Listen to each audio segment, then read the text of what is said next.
Hello there, everyone. Hi, we're here. Class is in Hello. section. Hello, everyone. We finally got started. It's working. Look. It's somehow working. Yeah, we I've defeated got the wrong Scuff. screen showing. Uh-oh. We've got some scuff already. I'm showing the wrong stream very slightly. No, Hold up. it's okay. I'm assuming it's all right. It's okay. It's fine. I'm showing the wrong one. We'll come back to that. We'll also wait. Hold up. I'm also still showing the wrong stream. Uh-oh. Oh, I'm bad at this today. Okay, hold up. The It's scuff okay, no begins worries. early today. This is fine. Yeah, it's always fine. You know what? This is completely fine. Yes, hello everyone. I'm slightly muddling through. No, that's also not right. You're here to What am I confess doing? your gacha sins? No, I am here it's to okay. Wait, you're confessing your gacha sins. You have a lot of gacha sins, or so I. It's the way of life. It kind of is. It kind of is. But yes, hello everyone. As I slightly, very slightly panic to get myself prepared. You got There we this. go. There we go. We've begun. We got this sorted. Hello everyone. How are we all doing today?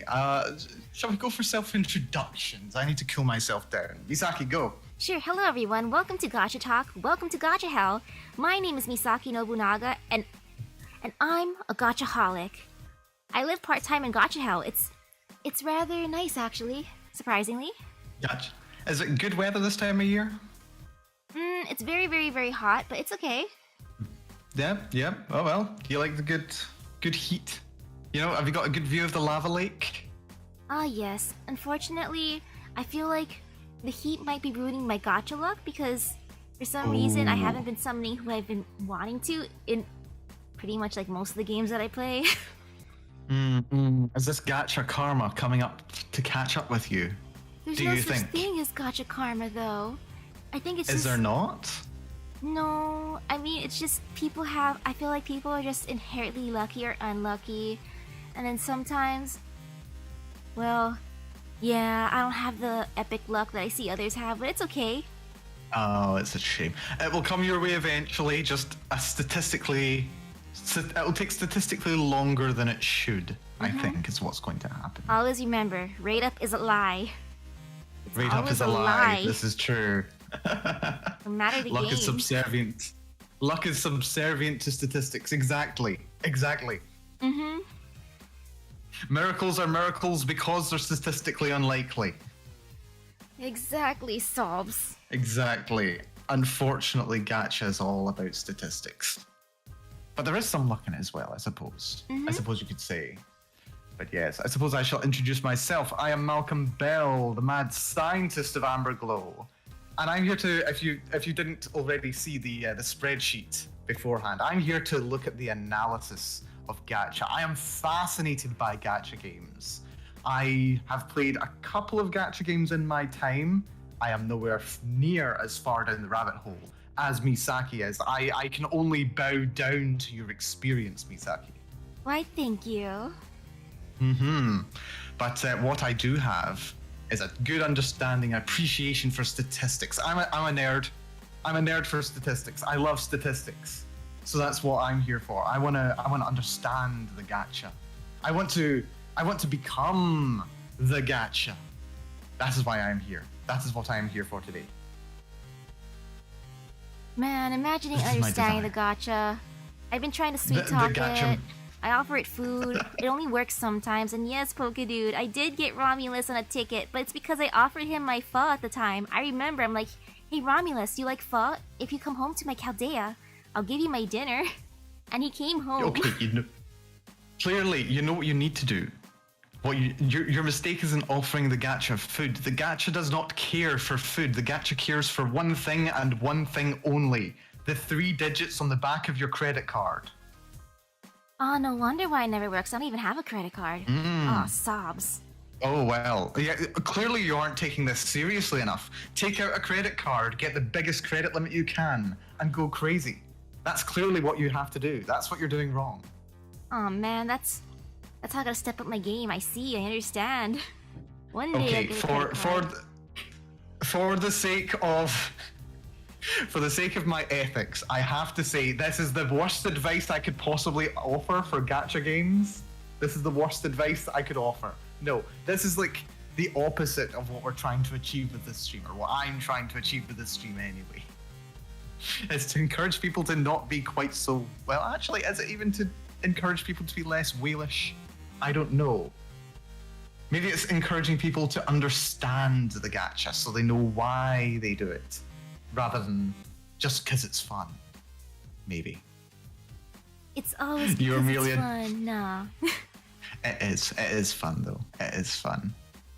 I was grown by the gacha, molded by it, and became it. No, I became statistics. That is how I got here. But yes, so yes, what this is, I suppose, is a little presentation on gacha and all things relating to it, I think. What else do we have, Misaki? We're going to just be talking about different kind of gacha games, talking about our experiences with different gacha games, exploring different systems of gacha, and then see if we can have just some fun and figure out how gacha games work as well. And as a description, do you want to read slide 2? Shall we go to slide 2? We shall go to slide 2. Allow me to go to slide 1 first of all. So yeah, slide 2. The big question here. What is a gacha game? What in fact is a gacha game? I mean, like, you know, you see them all over the place. Everyone here, I would be surprised if everyone here hadn't at least played one gacha game at some point or another. It comes from the sound of getting a random prize from a gachapon machine. The gachunk. It's very satisfying. They knew what they were doing when they designed those toys, let me tell you. Misaki, have you ever played an actual gachapon machine? Yes, actually. With capsule toys and prizes. Yes, and I've also bought them in stores. And ooh, thank you for the raid. Oh, hello, raiders. I have done that. I've gone to actual gacha machines. They were fun. I went to stores and bought the actual gachapon boxes. Have you ever seen those? Oh, I've seen those. I got I did get a Fate Stay Night one several years ago. I got Rain. Oh, nice. I was winning at life. It was a good day for me. Yeah, that is amazing. I mainly buy the terrarium gachas because I'm like, they look so cute. The terrarium Pokemon They are very ones. nice. I'm like, you know, I'm just gonna the keep little them all. setups. Like, they're just gonna live they're really cool. on my TV. I'm like, I don't need to watch TV. You just live here. Yeah. But it's nice to have them, you know, isn't it? It's very nice. No, I actually remember getting a thing. It was like a Pokemon toy. It was like not like a terrarium setup kind of thing, but it was like a little diorama. But like you didn't know which diorama you were gonna get when you opened it. And then I opened it and it was a little beachside scene. It was very cute. There was a Psyduck in it. I was happy. It was very cute. Oh, that sounds nice. And but yes. Wait, is there any pictures to show what it is? Nah. For Sadly, this part, you gotta use your brain, like imagination. I mean, I wouldn't mind actually getting to see this little gacha terrarium of yours, Misaki. Post it on Twitter sometime. Let us see. Share it with the class. Oh yes, I gotta find them. They're hidden on my TV somewhere. Okay. So yeah, that is the origin of the gacha. It's getting a random prize from one of these prize machines. But of course, this then evolved into the gacha games that we know and have complicated relationships with love now. Typically, the vast majority of them are free to play. You pay nothing to be able to play these games. But what you do pay for is for the in-game currency that allows you to draw from the gacha. You can make your pulls. You can roll and test your luck and see if you can get something that you want. New characters, new items, new resources, upgrades, all kinds of things. The way that they get this money, of course, it takes a lot of time to gather the in-game currency in-game. Like, how much what's your go-to gacha game, Misaki? What is your go-to? My go-tos would be Fate Grand Order and Arknight, since I like playing them online. Luckily, they're actually somewhat nice when it comes to in-game currency, unlike another gacha game that I put in the slideshow, because that one you cannot gather in-game currency to summon from those gachas. You have to spend. It forces you to spend.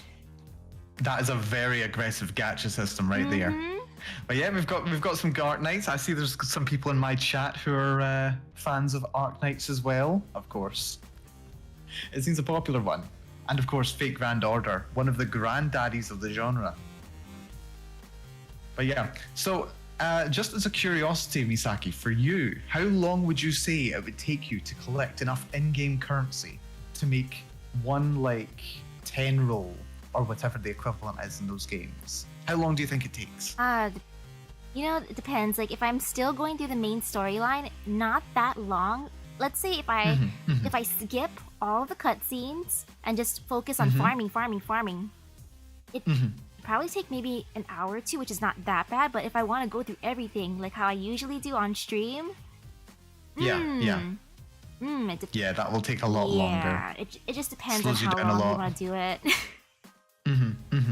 So they're usually quite generous with the in-game currency then, and the gachas aren't too expensive if you were just to farm them yourself. Yeah, assuming that you're still going through the main storyline though, because if you're caught up, you just gotta wait for login bonuses, just like fingers crossed that it happens, or weekly things where you can get stuff, or monthly shops where you can buy in-game currency to summon. Imagine buying with in-game currency with in-game currency. That's a generous system. That's a very generous system, isn't it? At least once a month, they give you some hope.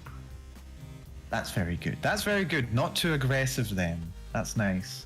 We've got TVPG saying it takes about 2 weeks to gather enough currency for a 10 pull in Arknights. Yeah, that's if you catch up. I'd imagine that's like login bonuses. That's, doing, I'd imagine, PvP combat, some little events that are ongoing, that kind of thing. Pretty much. Yeah. Okay, Pokedude, so just going by a standard login bonuses and weekly quests, it takes about a month for multi-pull and Fate. That's not too bad, actually, for just login bonuses and weekly quests without... Yeah, that's not too bad. Without doing the events and story chapters. It reminds me a bit of, like, I've played 3 major gacha games myself. Most of my time and energy went into playing Princess Connect. I had a lot of fun with Princess Connect about a year ago. It was great. I've also played bits of I think I played like a couple of days of the Toho game, and also a couple of days in the Konosuba game as well. And they were quite fun, but I think that was when I really started burning out on my own playtime. But Princess Connect I really got into. I had a lot of fun with Princess Connect. And I just remember having to do like all of the missions, all the like the repeatable missions, the PvP, just scrounging up as many crystals or jewels or whatever to be able to pull from the gacha. And I'd save them all until there was a character that I wanted, and I'd do nothing but rolling on it. Are you still so playing satisfying. it? Are you going for I'm RAM? not. Aww. I'm not, sadly. No, I stopped playing. I don't even remember. But it was ages ago that I stopped playing, actually. It's a bit of a shame, really. I've been considering picking up another gacha game. Getting some more experience with it. But yes, it has been a while. Oh wait, I didn't know they were in it now. Princess Connect. Yeah, they're having a ReZero collab right now. That's fun. So if you want to pick it back up, hint, hint, wink, wink. I may consider it. I may consider it. We shall see. We shall see. But yeah, I remember it taking a long time. But yeah, for people who don't have the patience to be able to gather all the in-game currency, either they don't have the time to play the game every day, or they want their new character now. They need a new character, and they're going to get it now. You might want to pay some real-world money to get that in-game currency. which will then let you do the roles in the gacha. So it saves you a lot of time. That is where the gacha game gets their money, primarily. That's basically it. I mean, of course, we all broadly know this. I don't think this is much of a surprise for people. Shall we move to the next slide? Okay. Though for people who Next play slide. real life money too, just like me, make sure you look at your bank account and think to yourself, okay, if I spend this on gacha, I'm gonna have to take out, let's say, I could have watched a movie this week, but no, I'm gonna give it to gacha. I could have bought myself some plate lunches, but no, I'm giving it to this. You gotta ask yourself, what do you prefer? Having my waifu or eating lunch? And if you decide that your waifu matters more, go for it in my eyes. That's what I do. I mean, personally speaking, I find that I am fueled by adorableness more than I am fueled by food. So, Same. like, for example, this very morning when I woke up, I was lying in bed. I've had a rough week. I desperately needed a good sleep, and I got one. So when I woke up, I was like, I'm just going to enjoy the luxury of lying in bed for a while. And of course, I was like reading through some manga, and I was just starting to get a bit hungry. And I was thinking to myself, okay, I need to get up and get some food. I'm hungry. But then I was reading the manga, and it was just too adorable. I couldn't pull myself away for it. Oh, I I know couldn't the feels. drag myself away to get food. Yeah, it's tough, but it was more satisfying. It was much more satisfying than the food. I can understand. I This is totally it. understand. Which manga? Let's see, what was it? The Girl I Like Has Forgotten Her Glasses. It's a very, very cute series. Ooh, I gotta like look that one up afterwards. Yeah, it's literally what it sounds like. Girl loses her glasses, and the guy sitting next to her has to help her out. It's adorable. Yeah, Especially it the does sound cute. especially the recent chapters. I like it. It fuels me. It fuels me. It gives me energy. Yes. But anyway, apologies. Shall we have a little look at other systems in different kinds of games that are similar to gacha games? Because gachas comes from a very long history of drawing inspiration from other different kinds of games. It's the latest in the evolution of the gaming scene. Ah, So yes. you've got gacha games. As we've covered already, generally a gacha game is free to play.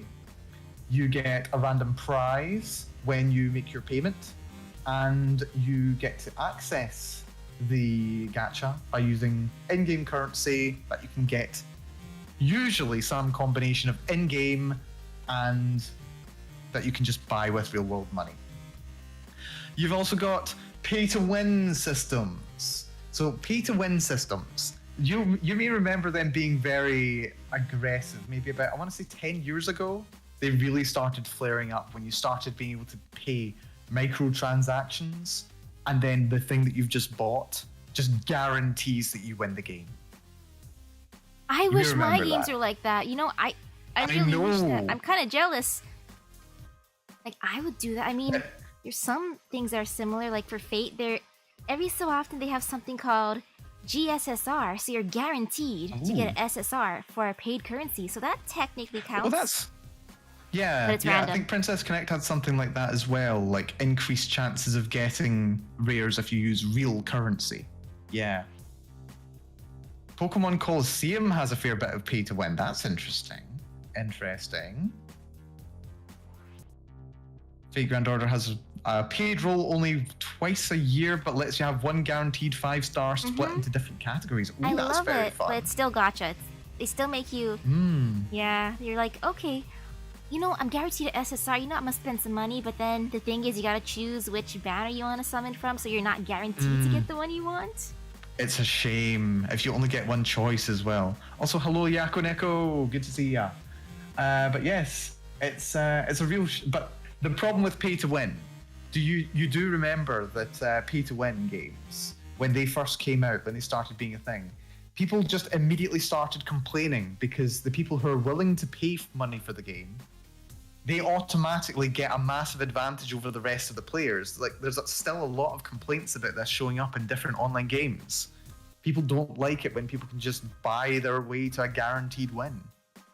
It's like another example. It's not really the most pay-to-win game. Fallout 76, something that I've got some experience with.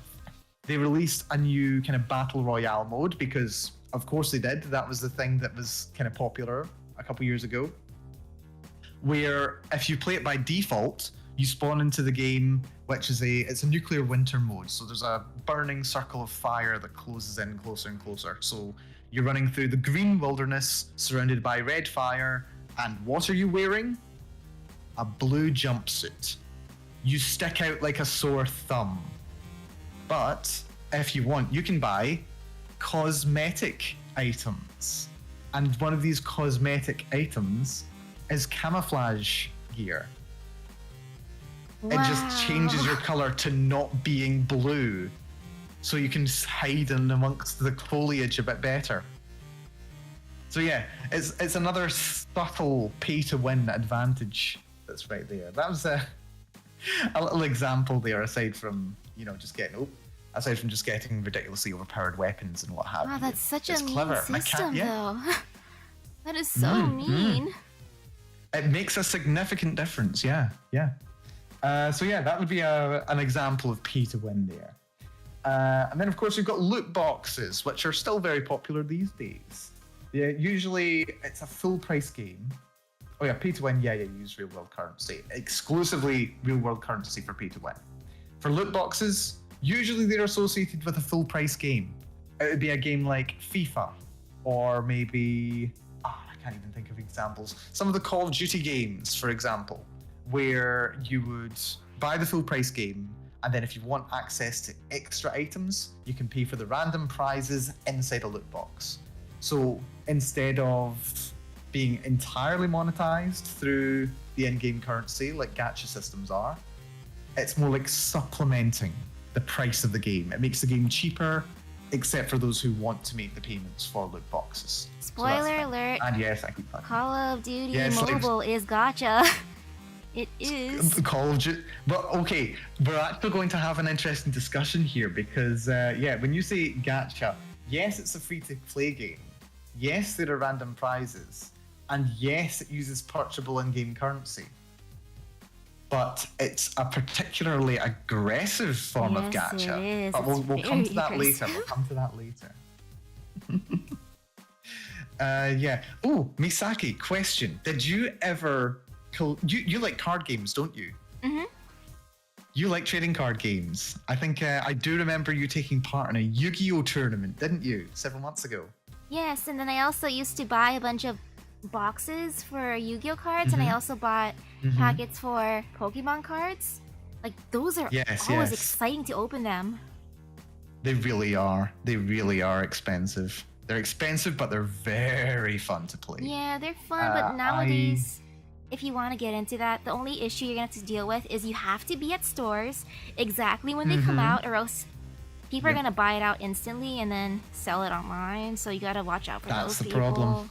Yep. Yeah. You got to watch out for the scalpers. Yep, and they usually get it instantly. Yeah. I used to play... I've played a little bit of Yu-Gi-Oh, but I didn't collect like booster packs kind of thing. I just had like a couple of theme decks that I played with.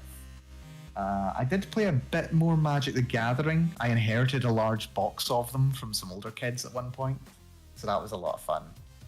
And I played a little bit when I was studying too, and just buying like an entire box worth of booster packs and just seeing what cards you get out of it is just so much fun.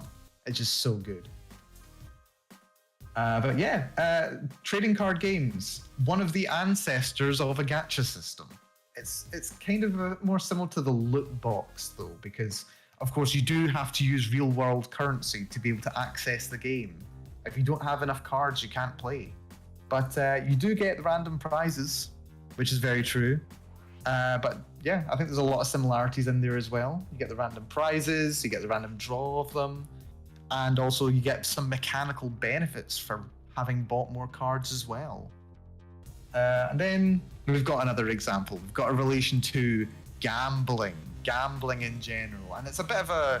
Misaki, I would be interested to hear your perspective on this, but I would say the argument over whether gacha is gambling is a bit of a tired argument. Would you think?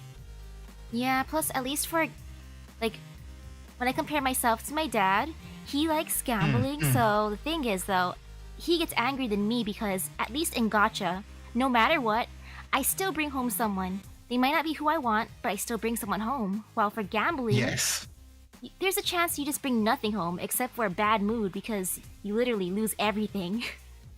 That's a very good point to say there. I can see several people here in the chat saying that it is absolutely gambling, and I have a lot of sympathy for people that say that it is a form of gambling. The argument that's made in the industry generally is, as Misaki says, you're guaranteed to get something. It's similar to opening a pack of trading cards. Exactly. You've paid the money, you're guaranteed to get some kind of a reward. You're guaranteed to get a prize. Yep. If a gacha game is gambling, then you could argue that a gacha pawn machine is gambling. Like, is it gambling if you're guaranteed to get a toy? Part of the experience is opening the pack, opening the gacha, and seeing what you get. That's part of the fun. If you buy into the system, then the disappointment of not getting what you want, you have to expect that you're going to be disappointed at some time. That's what you do when you buy into one of these systems.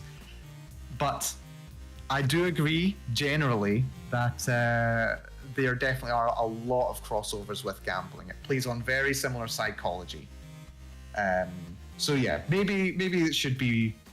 What do you think on this then, Misaki? Do you think it should be generally a bit more restricted than it is currently, or do you think it should be opened up, or do you think it's good as it is? What do you think?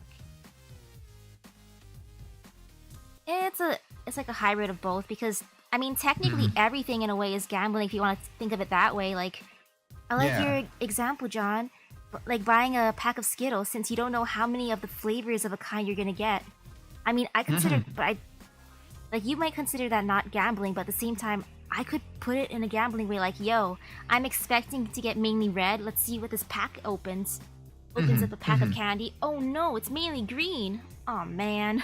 It's a little bit like, you know how you get those little like loot boxes on the internet? They send you merchandise from certain IPs that you're interested in, that kind of thing. You could argue that that would be gambling as well because it's literally a loot box. It's literally doing a gacha when you order one of those things. You don't know whether you're gonna like what you get when it arrives. So you could argue as well that that's gambling too, but you can't deny you definitely get something. Yep, at the very least. I think personally, what's more important than like whether or not to define whether it's gambling or not is that whoever's providing the service should be responsible in how they market it, who they market it to, who has access to it, and does the thing that you're paying for actually give you the amount of value that you've actually spent towards it. Like, I think that's the important thing. I mean, there's going to be a degree of personal responsibility there regardless of how restrictive it is. But I think kind of a hybrid situation. I think it's a matter of being responsible when you create a gacha system as much as anything. Yep, for all of these, hope for the best, but expect the worst. Yes, absolutely. Absolutely. I think the major takeaway when you're comparing gacha to other kind of monetization systems or other systems is they've got a broad range of different types of gacha. There are many different ways to apply the gacha system, which we'll get into later. And as well as that, it's like completely separate from general game mechanics as well. It's like another way that gacha can make a game interesting aside from just adding to the gameplay, which is interesting. But yes, shall we move on to the next slide? Alrighty. So next slide. Let's have a look. Here you go. We'll be going over Arknight's Gacha. You can see here Ooh. our bestie Amiya's my little icon here. I love her. She's great. Okay. And then next... This is your opportunity, Misaki, to sell this game to me. Can you convince me to play Arknights? I think that's one of the questions that my viewers are going to want answered from this stream. Is this going to convince me? If I'm going to convince you, I just got to send you screenshots of the operators. I mean, you can do that as well. Right, next slide.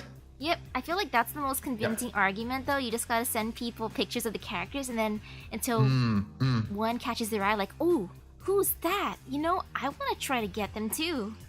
At least that's how it works for me. Fair enough. Fair enough. Okay, so I see a lot of statistics here. I like the look of this. Here are the nice probabilities. So for a 6-star, there's a 2% chance. Amazing, which is actually kind of generous considering other gacha games. 2%. Yeah. So that's like a 1 in 50 chance of getting one. So how many? If you were to do like a multi-roll in this game, how many rolls do you get in a multi-roll?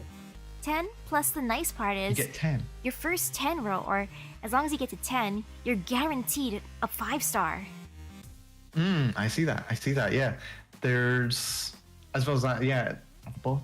Oh no, I won't jump ahead just now. But that's really cool, actually. So, yeah, a bit over 10 rolls for the next one. Yeah, continue, please. Oh, also, a thing though too is you might want to play Arknights because your character is a doctor. Oh, I see this in my chat as well. Don't you want to be a doctor? I kind of do want to be a doctor. I can't lie. This may be enough to convince me. Okay.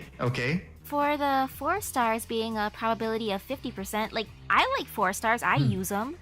So it's not entirely bad. Like, the stars don't really matter in my eyes. It's just, like, how you use the characters, really. Yeah. Like, yeah. sure. So they're situationally useful. You already are Dr. Malcolm. No, I am a professor. And in the American sense, I am not a doctor. Yet. Like, of course you always want to get the SSRs and SRs just because, you know, bragging rights. But really... Absolutely. All stars are good. It just depends how you use them. If you raise them properly, and then bam, you can get through pretty much like most storylines with just like the minimum luck. Like, I suppose it's quite similar to, like, I like quite a lot of, well, not a lot of, but I watched several like professional Pokemon players, and what they do is you see some of them doing challenge runs with like really odd Pokemon. Like they'll be playing with Pokemon with really low base stats or unevolved Pokemon and doing their best to complete the game with what would be called a bad Pokemon. And it's amazing just seeing how the game changes when they play the game like that. So if you look at like a 4 or a 3-star character and you say, no, they're just bad, they're just a 4-star, they're just a 3-star, I think that misses quite a lot of the point, because there's always going to be some situational use for these characters, I'm sure. Exactly, it's all just like mainly a preference. Just depends how you want to play the game. Or what you have to do if you don't have anything to fill the role that you need. And then I think for 3 stars, now this is something very interesting. This is kind of impressive to me, because of course the most rare characters, the 6 stars, they are 2% probability. And then it goes 8% for the 5 stars, 50% for the 4 stars. But then we've got the lowest category. We've got the 3 stars, which has the least number of operators. But it's only a 40% chance of getting any of them. Like, that's really cool. That's really cool to me. Like, the idea that the lowest level and what you think would be the most common is overall less common than getting a 4-star. Yeah, which is actually rather surprising. Although I suppose when you have a look at it, there's, what even is that? There's something like 30 different 4-star characters, but there's only about, what is that, like 10 or so 3 stars? So overall, the odds of getting a single 3-star will be higher than getting a 4-star. But on the whole, you're more likely to get something that's bigger than a 3-star than you are one of the 3 stars. So that's quite interesting. So man, I find that very interesting. Like, even if it's like this, even though it says this, I mainly get 3 stars. This is true. And I'd imagine as well, because there's so few 3 stars and the probability is relatively high, it means that you're very likely to get a lot of doubles of them as well. Which is actually really, really good because from what I noticed, a lot of gacha games, they want you to summon the characters multiple times to make them stronger. Yes.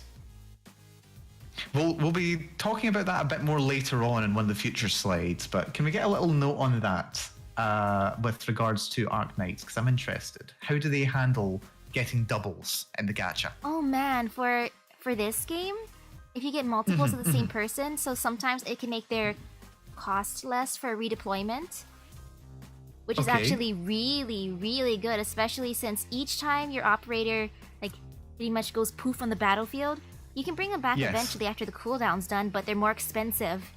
They progressively get more expensive and more expensive, so you want it to be cheaper. Okay, so if an operator gets knocked out in the middle of a battle, they cost more to be able to deploy next time. Yep, and also it's good at the beginning too, because you might want to put them down as soon as you can. Since some fights, oh gosh, they're a pain. But that's like all games.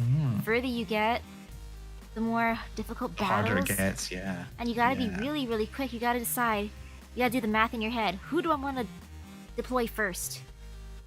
Okay, that's quite interesting. Like, I don't know much about the actual gameplay mechanics, and it's not really the focus of this talk, but I suppose we're going to go off topic and talk about this at some point. That's really interesting that you can choose at what time to deploy each of the operators during a battle. That's really interesting. You just gotta remember, like, how their attacks work, so you know where to place them. You gotta do all that on the fly, which is kind of fun.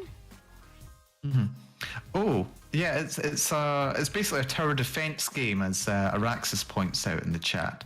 So when you say that it costs more to deploy them next time, you don't mean like in the course of like going from one battle to the next. It's not like no. Like one.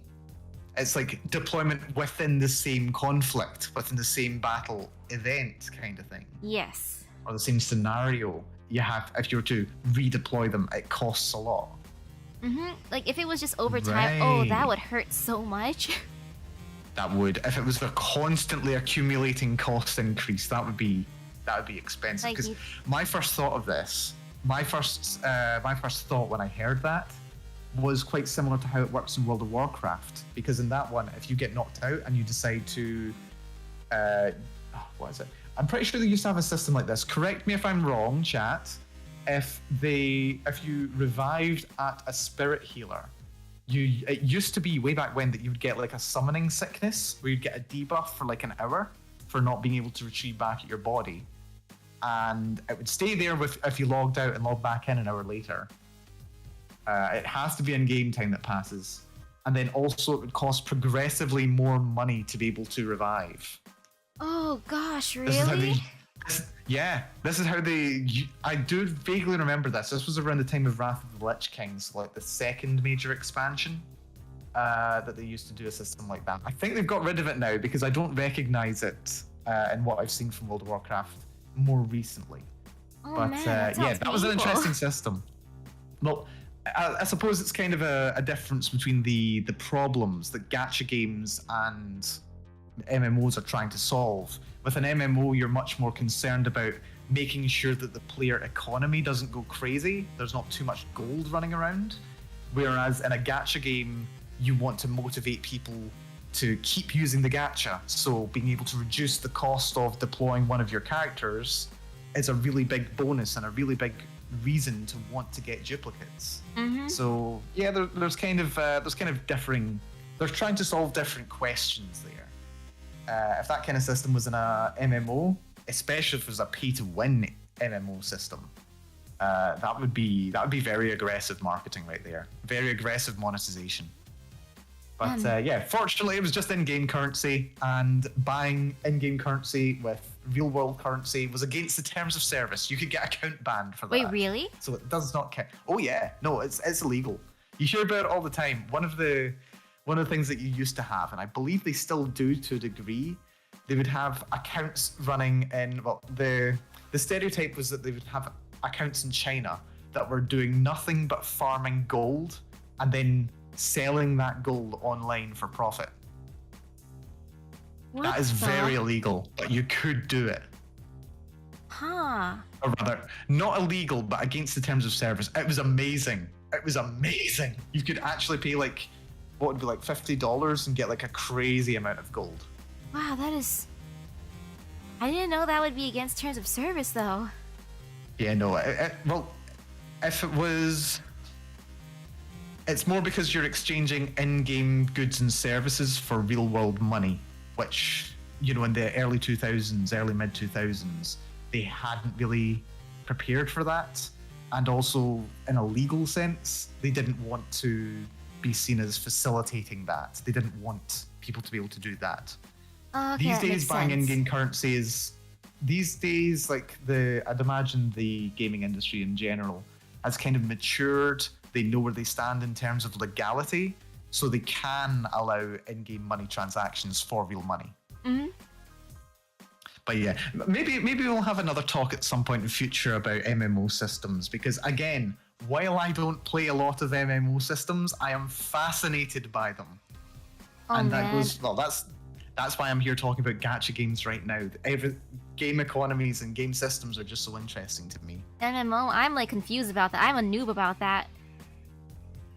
Oh, they can be quite fun. They can be quite fun. But yeah, no, it's interesting times. Anyway, not to get us back on track, but to get us back on track, let's see. You've got standard headhunting down at the bottom of this slide here. Mm-hmm. I take it headhunting is what they call gacha in this. Yes, that is exactly what it's called. And where would skins like in Arknights fall into this discussion? I don't think it really counts though, because for skins, you're guaranteed the skin that you want. You specifically choose. So that wouldn't be gacha at all, because you get to choose who you want. You So is literally that like... decide. It's cosmetics. So is that like paying for cosmetics? Like, you can, of course, buy the currency yourself, or you can save it up in-game, and you decide, like, oh, look, currently, right now, let me look at the shop. Oh, my favorite character has an alternate outfit. You know what? I'ma buy it. So you just buy the cosmetic item. That's quite cool. That's okay. I think just as long as there's literally no mechanical benefit, whether a hard benefit like increased statistics or a soft benefit like having camouflage gear, I think cosmetics isn't a bad way of monetizing the game at all. I don't think that's a bad thing. Yeah, it's just cute. Like, I've been buying my characters a bunch of vacation-looking clothes because I'm like, you know what? I use you a lot. You deserve a vacation. Yeah. I'm still gonna Plus, bring it's you. like, if you spend a lot... I remember watching this in a Giguk video. If you're spending a lot of time watching anime PNGs doing things, sometimes it's really nice having your anime PNGs looking really nice. Changing it up every so often, so then that way Yeah, it feels you just- fresh. Yep, it feels fresh. Your eyes can just take a bit of a relaxation from seeing the same character doing the same animations all the time. It makes a difference.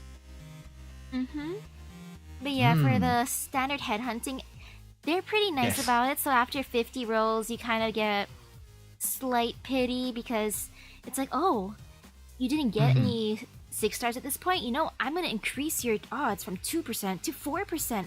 Wow, right? Well, the odds double, which isn't so bad, but if you've still not obtained any 6-star operator in the 51st roll, the odds increase from 4% to 6% and keep rising by 2% each time. Okay, that's a really interesting system there. We'll break that down a little bit later on, but that's quite an interesting system. Yeah, they're actually So pretty by the nice. time you get to 100 rolls, the odds have reached 100%. So I take it this means if you don't get any 6-star operator after 50 rolls, that means 5 attempts at a 10 operator multi-roll. So 5 multi-rolls. Is that right? So man, even when it gets to the point though where you can get your 6-star, even though the person on the banner, you might think like, wow, I can get them. It's gonna be like a 50% chance, I think, to get the person who's featured, but then no. Yeah. It almost never No. is from my personal like experience. You end up getting another 6-star Yeah, so I'm That- like, what? The odds, like I noticed this in Princess Connect as well. Like, yes, you're rolling on a banner for a particular character, so their odds of getting them are up. But it doesn't mean that you can't get a different 6-star. Mm-hmm. Read up. It's pain. Read It's up's a pain. lie. It's always a lie. I lost. I'm not gonna lie. One of the reasons why I stopped playing Princess Connect is because I tried to spend all my money getting Summer Picone, or not Picone, Pecorine, and then Summer Carol came out, the next banner, and I didn't have enough crystals to get her. I was gonna miss it, and I was like, okay, I can either pay real money to get this character that I really want, or I can stop playing, and I stopped playing. Oh man, though, actually that it's segues tough. nicely into the next slide. We can go there. Does it? Yes, because you Okay. mentioned buying the character if you really want to, and ta-da, look over here.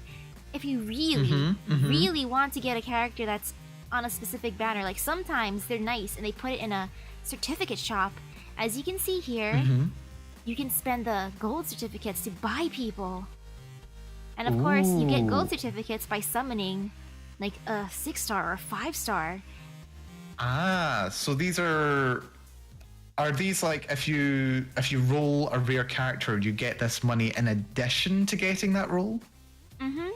So then for Ooh, that's quite generous. the most part, for summoning, you'll just get those little green tickets. As you can see, I have 223 for the screenshot. So then that's like the normal summons. And then for rare and super rare, you get the gold ones, which is great because if you really, really want to buy these characters but you can't summon them, ta-da! Only for certain characters. Well, that's quite good though, because even if you do the gacha a lot and you don't get the characters that you want, it means that you do get some currency, which then gives you a little bit of player choice. It means, okay, I haven't rolled the character that I want, but I have the money saved up from my failed rolls. I can buy the character that I do want. That's quite good.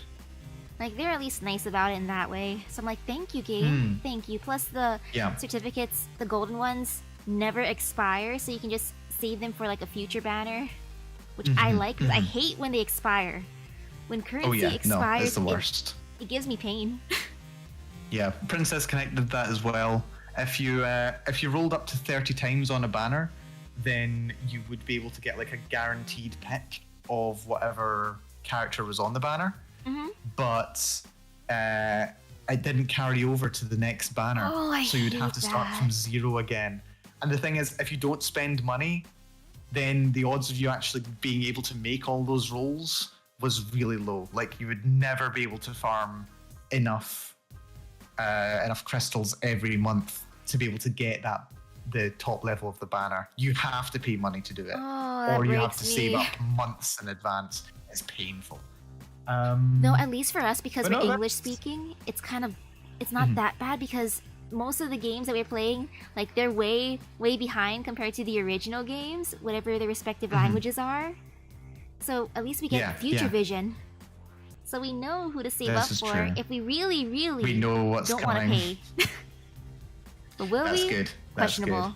Very, very questionable. I do like it when a game gives you the kind of the element of choice. When it does say, okay, you've got the randomness, but then you also get the tokens that let you buy the character yourself. Like, generally, if it's a character that someone's chosen to get by themselves, they'll be very, very happy about it, kind of thing. And like being able to choose your bonus makes a big difference. So having that option of choice is a really good design. It probably dulls the blow a little bit from going, oh, I've made all these rolls and all I have are these tokens. But then being able to choose the one person that you either really, really like or you really, really need to fill out your team must be really satisfying when you can go, yes, it was worth it after all. Plus, it's great too because you can also skip a banner because it's like, oh, I have enough currency. Let me just buy this person, then wait for the next gacha. Haha. That's very clever. Okay, very interesting. And then for the next part, And if we go to the next slide, next slide. here you can see headhunting, which is it's similar to the other tickets, but this one is more like Princess Connect, where, as you can see, I only had 1 day left in the screenshot, And in the upper left or upper right corner, you can see how many tokens I got. So this is how much I summoned in that banner, 58 times. And as you can see, you can buy people with 300, just like you said for Princess Connect. Yeah.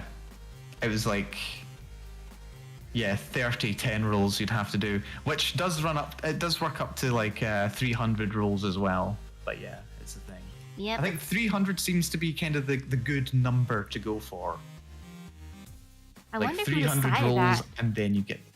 I don't know. It just seems like a decent number. It's like that would be like 1 10 roll a day, wouldn't it?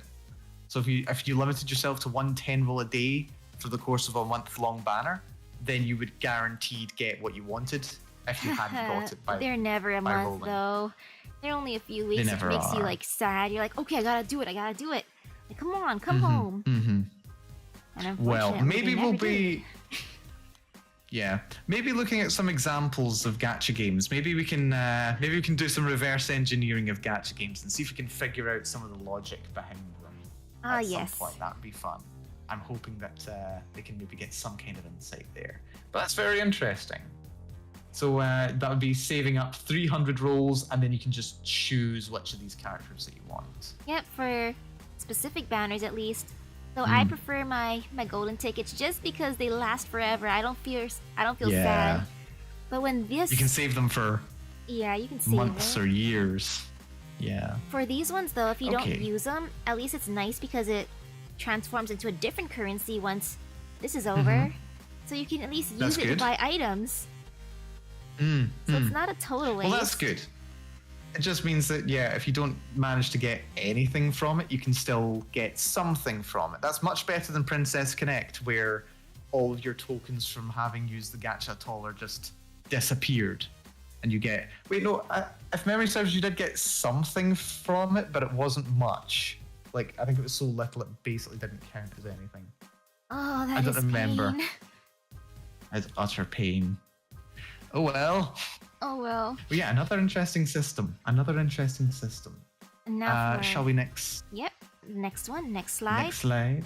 Oh, the Big Daddy. Yep, my Fate favorite. Go. Fate Grand Order. As you can see, here is our lovely saber. Yes, we have our Toria. And then next slide. I just kept it simple for Fate. Here you go. You can Now see. Yep. This is very nice to see. I like this. I like what I have to see here. Oh man, though, it's so painful. Like for Arc Knights, at least, what was it for the SSR? 2%, but here, if you want to get the person you want, like if you really, really want a 5-star, that nice 1%. Wow, amazing. Except 1%.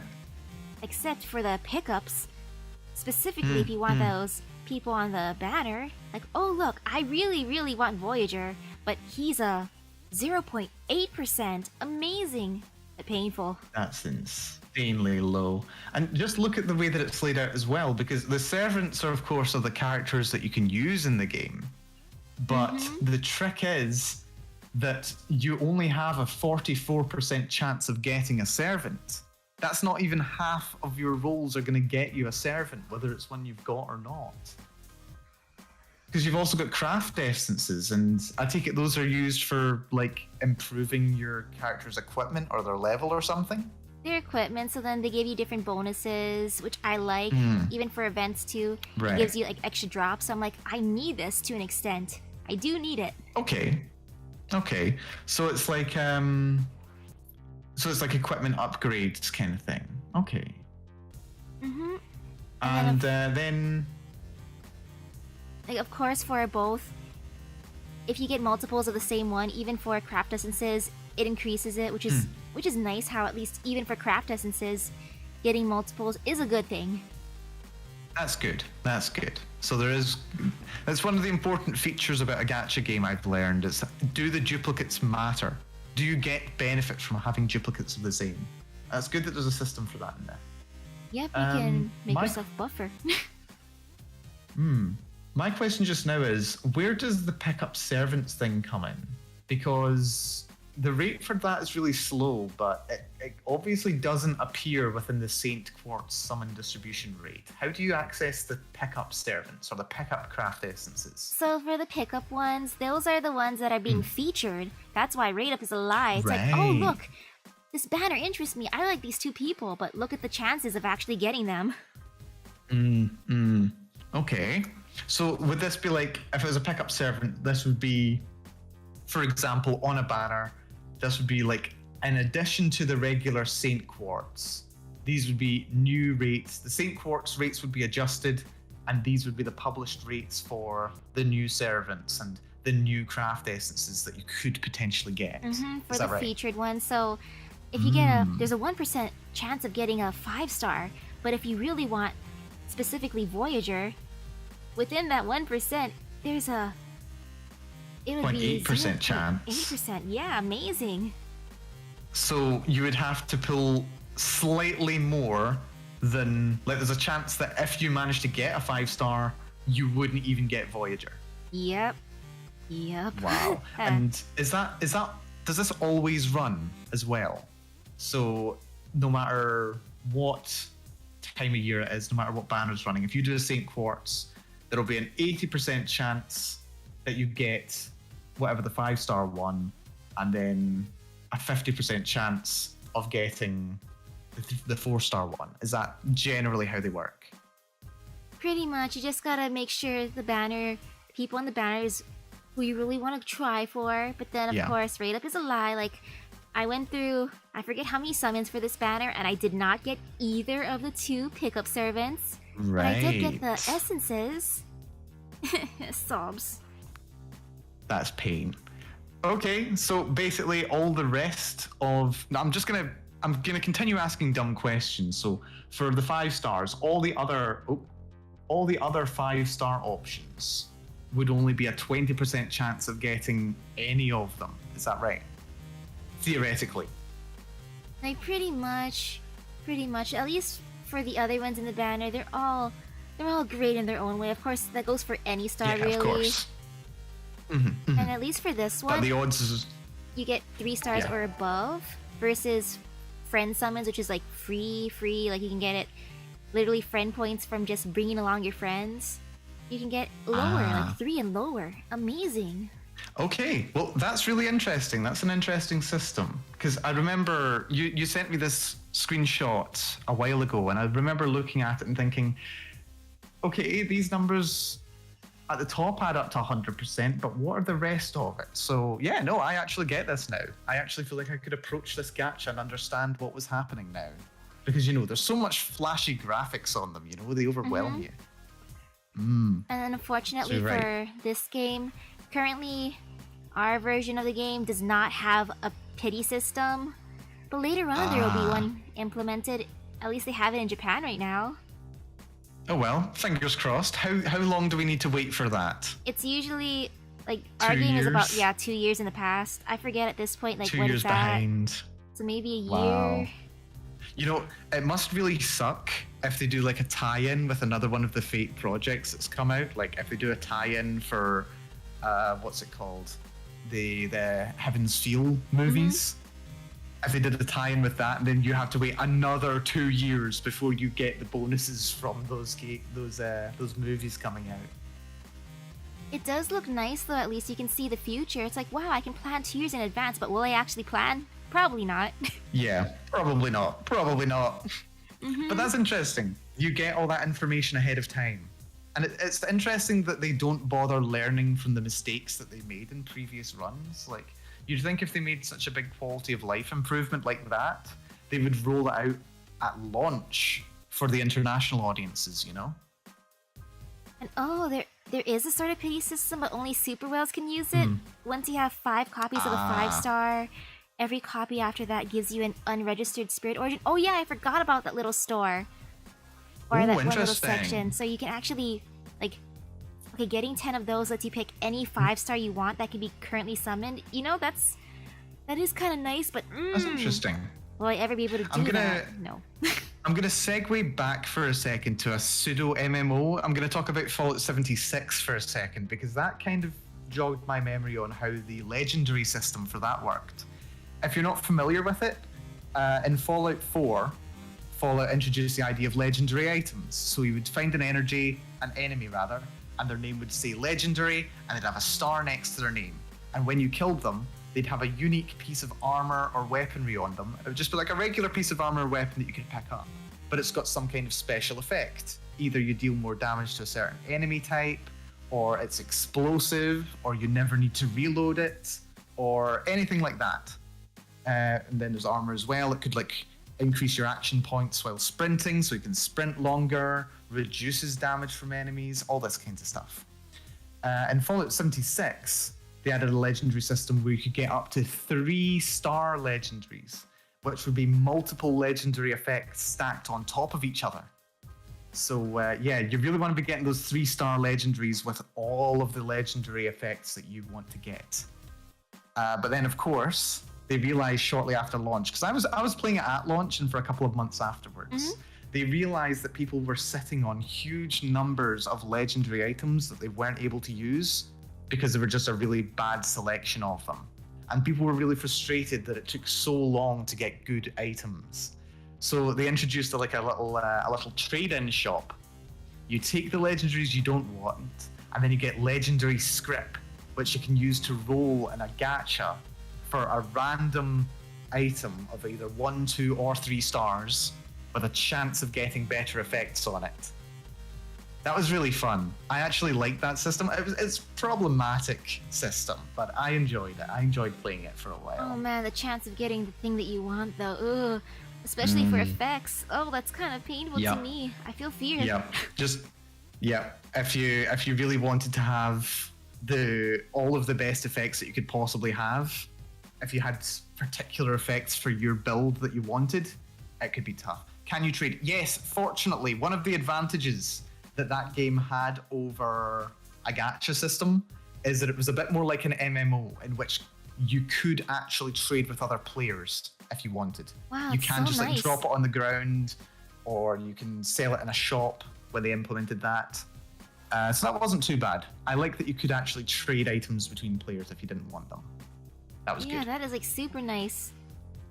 Yeah, it's a fun game. It's like I'd call it an MMO light, but sadly hasn't had the best of presses. Didn't have a very good launch. 76. Aww. Although I've heard it's gotten much better recently. I did enjoy playing it when it launched.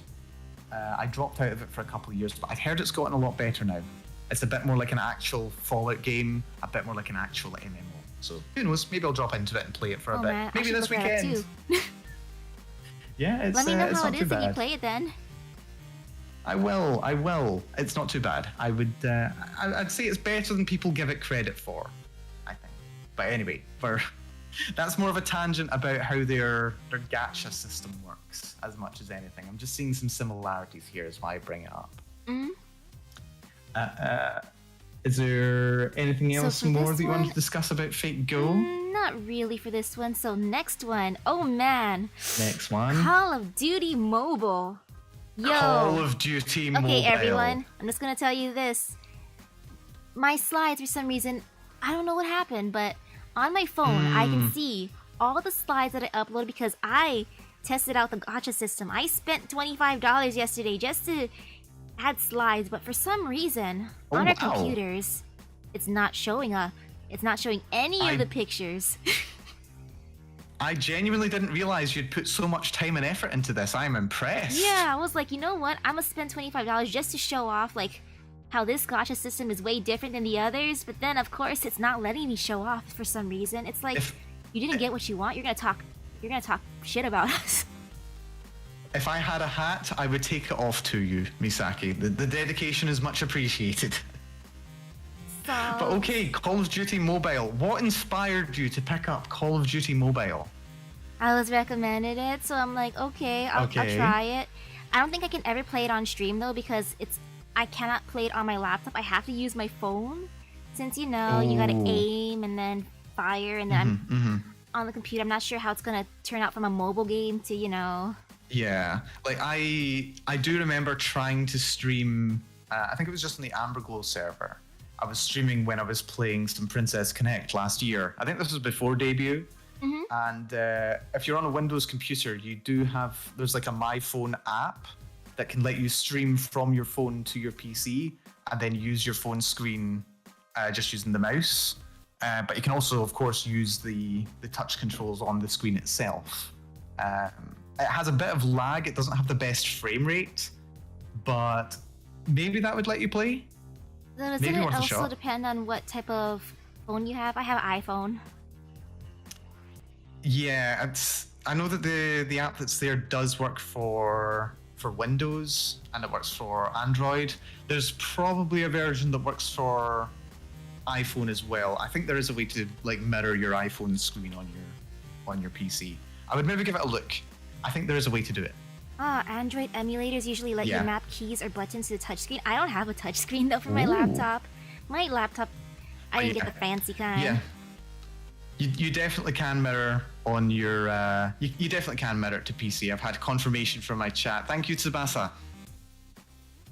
Yeah, definitely can mirror. Might not work exactly for what I want to do though, because it's gonna feel different. I'm used to touching my screen. Oh no, you can still touch the screen and it'll still connect even if you're connected to the PC. Well, for this one, it was about emulators though. Oh yeah, fair enough. Okay. So yeah, you were gonna play this game anyway. It just kind of someone mentioned it to you. It sounded interesting, and you thought you'd pick it up.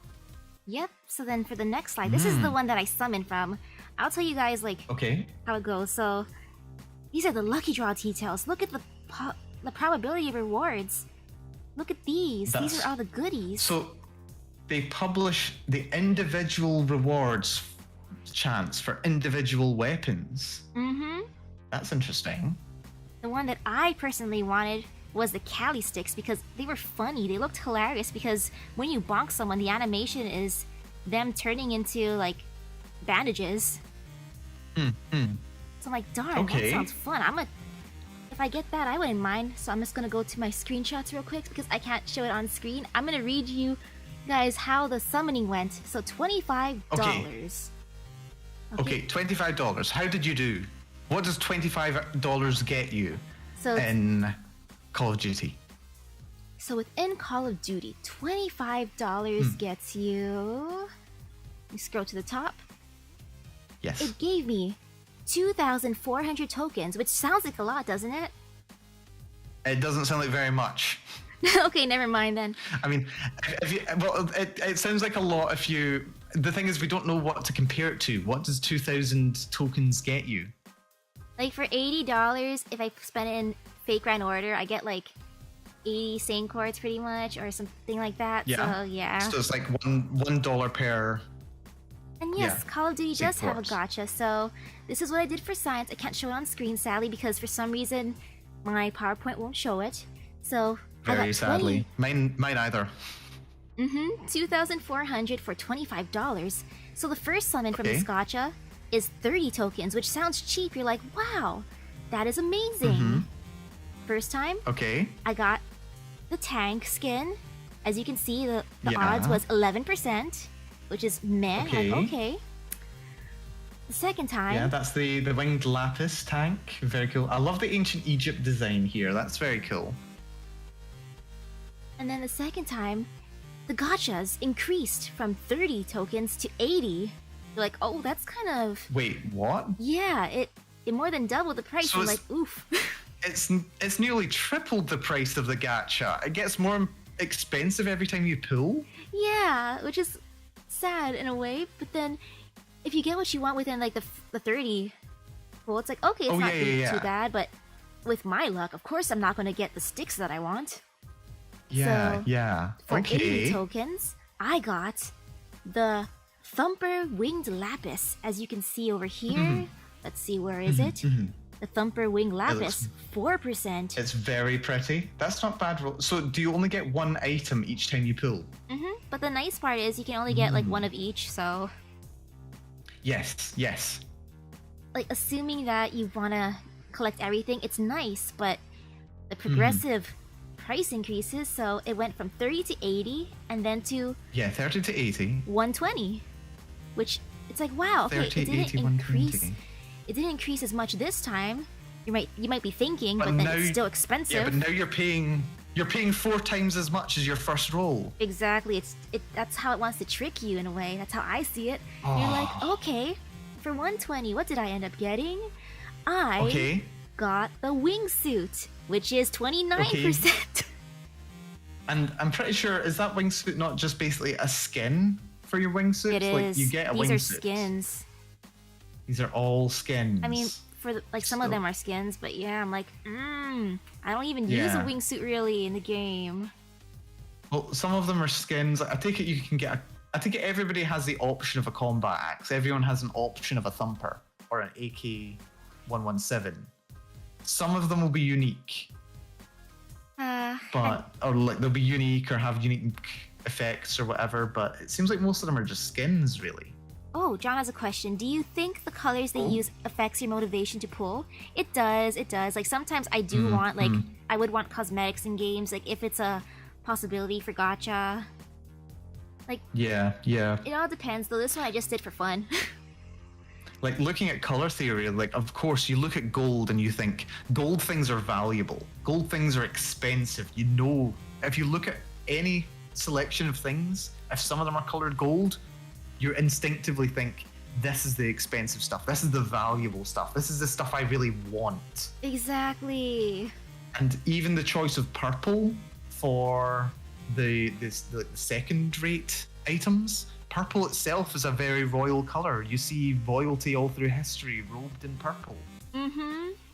So it's another it tells you that even if these are less valuable than the gold things, they are still worthy of having. Look at them, they're colored purple.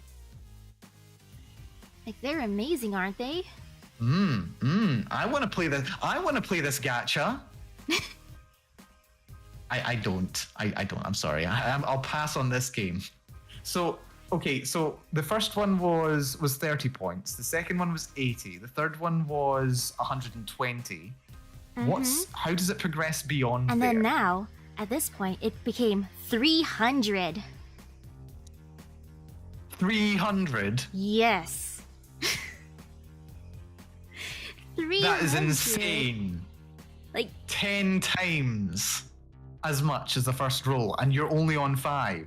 And then at this point, I got B, the Sandstorm, which is a 10%. You got which the I'm like, the Sandstorm. I'm like, okay, at least my odds.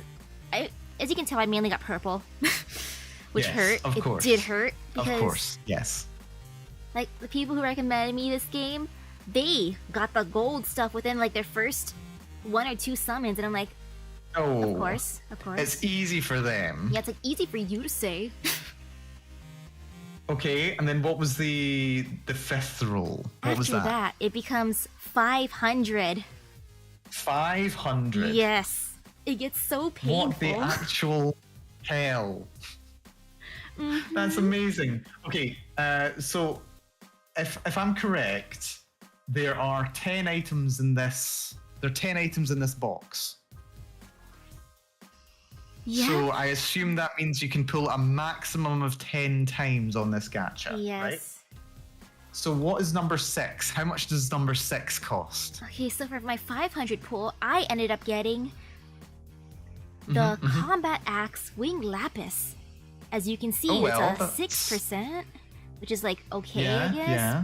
I'm like, I like combat items, but it's still like not the one I wanted. Yeah, it's another purple one as well. As it goes, and then afterwards it becomes 800. 800. Yes.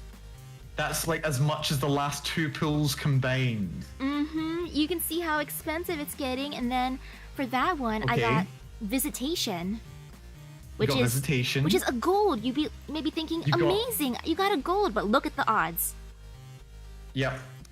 28% is the cheapest of the golds. Yes, which made me so sad. I'm like, I see how it is. I see how what does Visitation do? Because it looks like a piece of artwork. Like, it looks like a piece of artwork. I feel like it is because I didn't even try equipping it because I was just kind of defeated at that point. And then maybe it's like, is it like a banner image that you can put on your profile? Oh, it might be that kind of thing. I feel like it might be like that kind of thing, which I never use. Because who cares about your profile? You're here for waifus. And at this point, I couldn't Or, summon you know, anymore. Gun waifus. Since I couldn't afford it. But then at this point, after all my summons so far, it became 1,300. 1,300. Yeah, at that point, I couldn't even afford. I'm like, I kind of want to go to the end to see how much it costs, but I'm like, I think my wallet's gonna hate me because it went from 30 to 1,300. 1,300. So yeah, that... Okay, remind me, how much did you actually spend to buy how many tokens?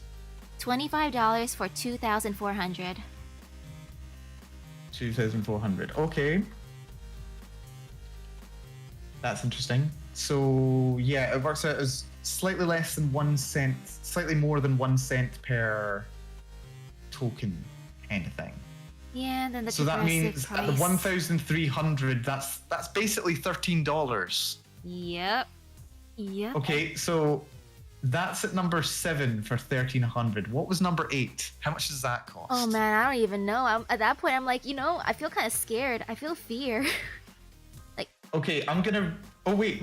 I'm gonna operate on the assumption it's gonna be It's gonna be lower than what it actually is. I'm gonna assume that it's gonna be the cost of the previous 2. So I'm gonna assume that was 2,100. Oh yeah, 2,100.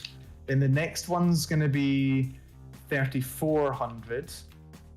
Let's see, 1, 2, 3, 4, 5, 6, 7, 8, 9, and then the last one's going to be 5,500. That's going to be my estimate of what it is. The amount of money you need to complete a gacha. This is my estimate based on that, because it seems to be following the pattern. 30 plus 80 is 111, and then the third one is 120. 120 plus 80 should be 200, but it's 300. It's kind of close enough. So it's going to be a lower estimate. That would be 14,130 approximately. So I'm going to estimate roughly $150 to be able to max out this gacha, and that's a low estimate. I would expect this to go up to 200 to get every item. The fear, and I just wanted those sticks out of everything. I was hoping to get those simple sticks, but it's okay. It's okay. It was all for science. It was research. And, okay. I'm very glad that we actually got to see a live example of this working out, because I've read into, and we're going to go over a little bit into different gacha systems, and I hadn't quite intuited the way that this gacha works. I understood the principle behind it, but hadn't seen a live demonstration of how it goes through. So this is very interesting. So you got slightly more than halfway through the gacha. Yeah. And yet you'd only spent, I want to say, less than 1/8 of how much the gacha would end up costing you. It starts off so nice, though. 30. Yeah, that's what it does. It's like, I can just do one more pull. It costs a lot more, but considering, like, and think about it, like where you were at, you had spent 1,830 tokens, right? The next one's only 1,300. Like, that's less than what you've paid so far. That doesn't seem like that much. Yeah, unless you start remembering what your first one is. Always remember that, though. 30. That's it. So let's have a look at what the average is. So the average price, assuming that my estimate's right, the average is about 1,413 for my estimate. So somewhere between $15, $20 per pull is the average. That's what they expect you to be paying overall. Like, you got lucky because the total amount that you spent is just slightly more than that. Lucky in that sense, but not lucky in what I wanted, which is why I'm so jealous of people who get super epic luck, who are like, I want this one item. Does one summon? Oh, I got it. Good. I think if you want to do one of these gacha systems, if you're playing a game that employs this gacha system, and this goes for every gacha system actually, you need to make a rule. You set your limit for how much you're going to spend. I think is the big takeaway for this system. You set your limit for how much you want to spend. I'm going to put in $25. I'm going to roll as much as I can for it, and then I'm stopping. If I don't get what I want, it's not worth it. Exactly. I'm like, it's But you for know, research. some people just want to be able to complete everything. There's that instinct that says, just complete it.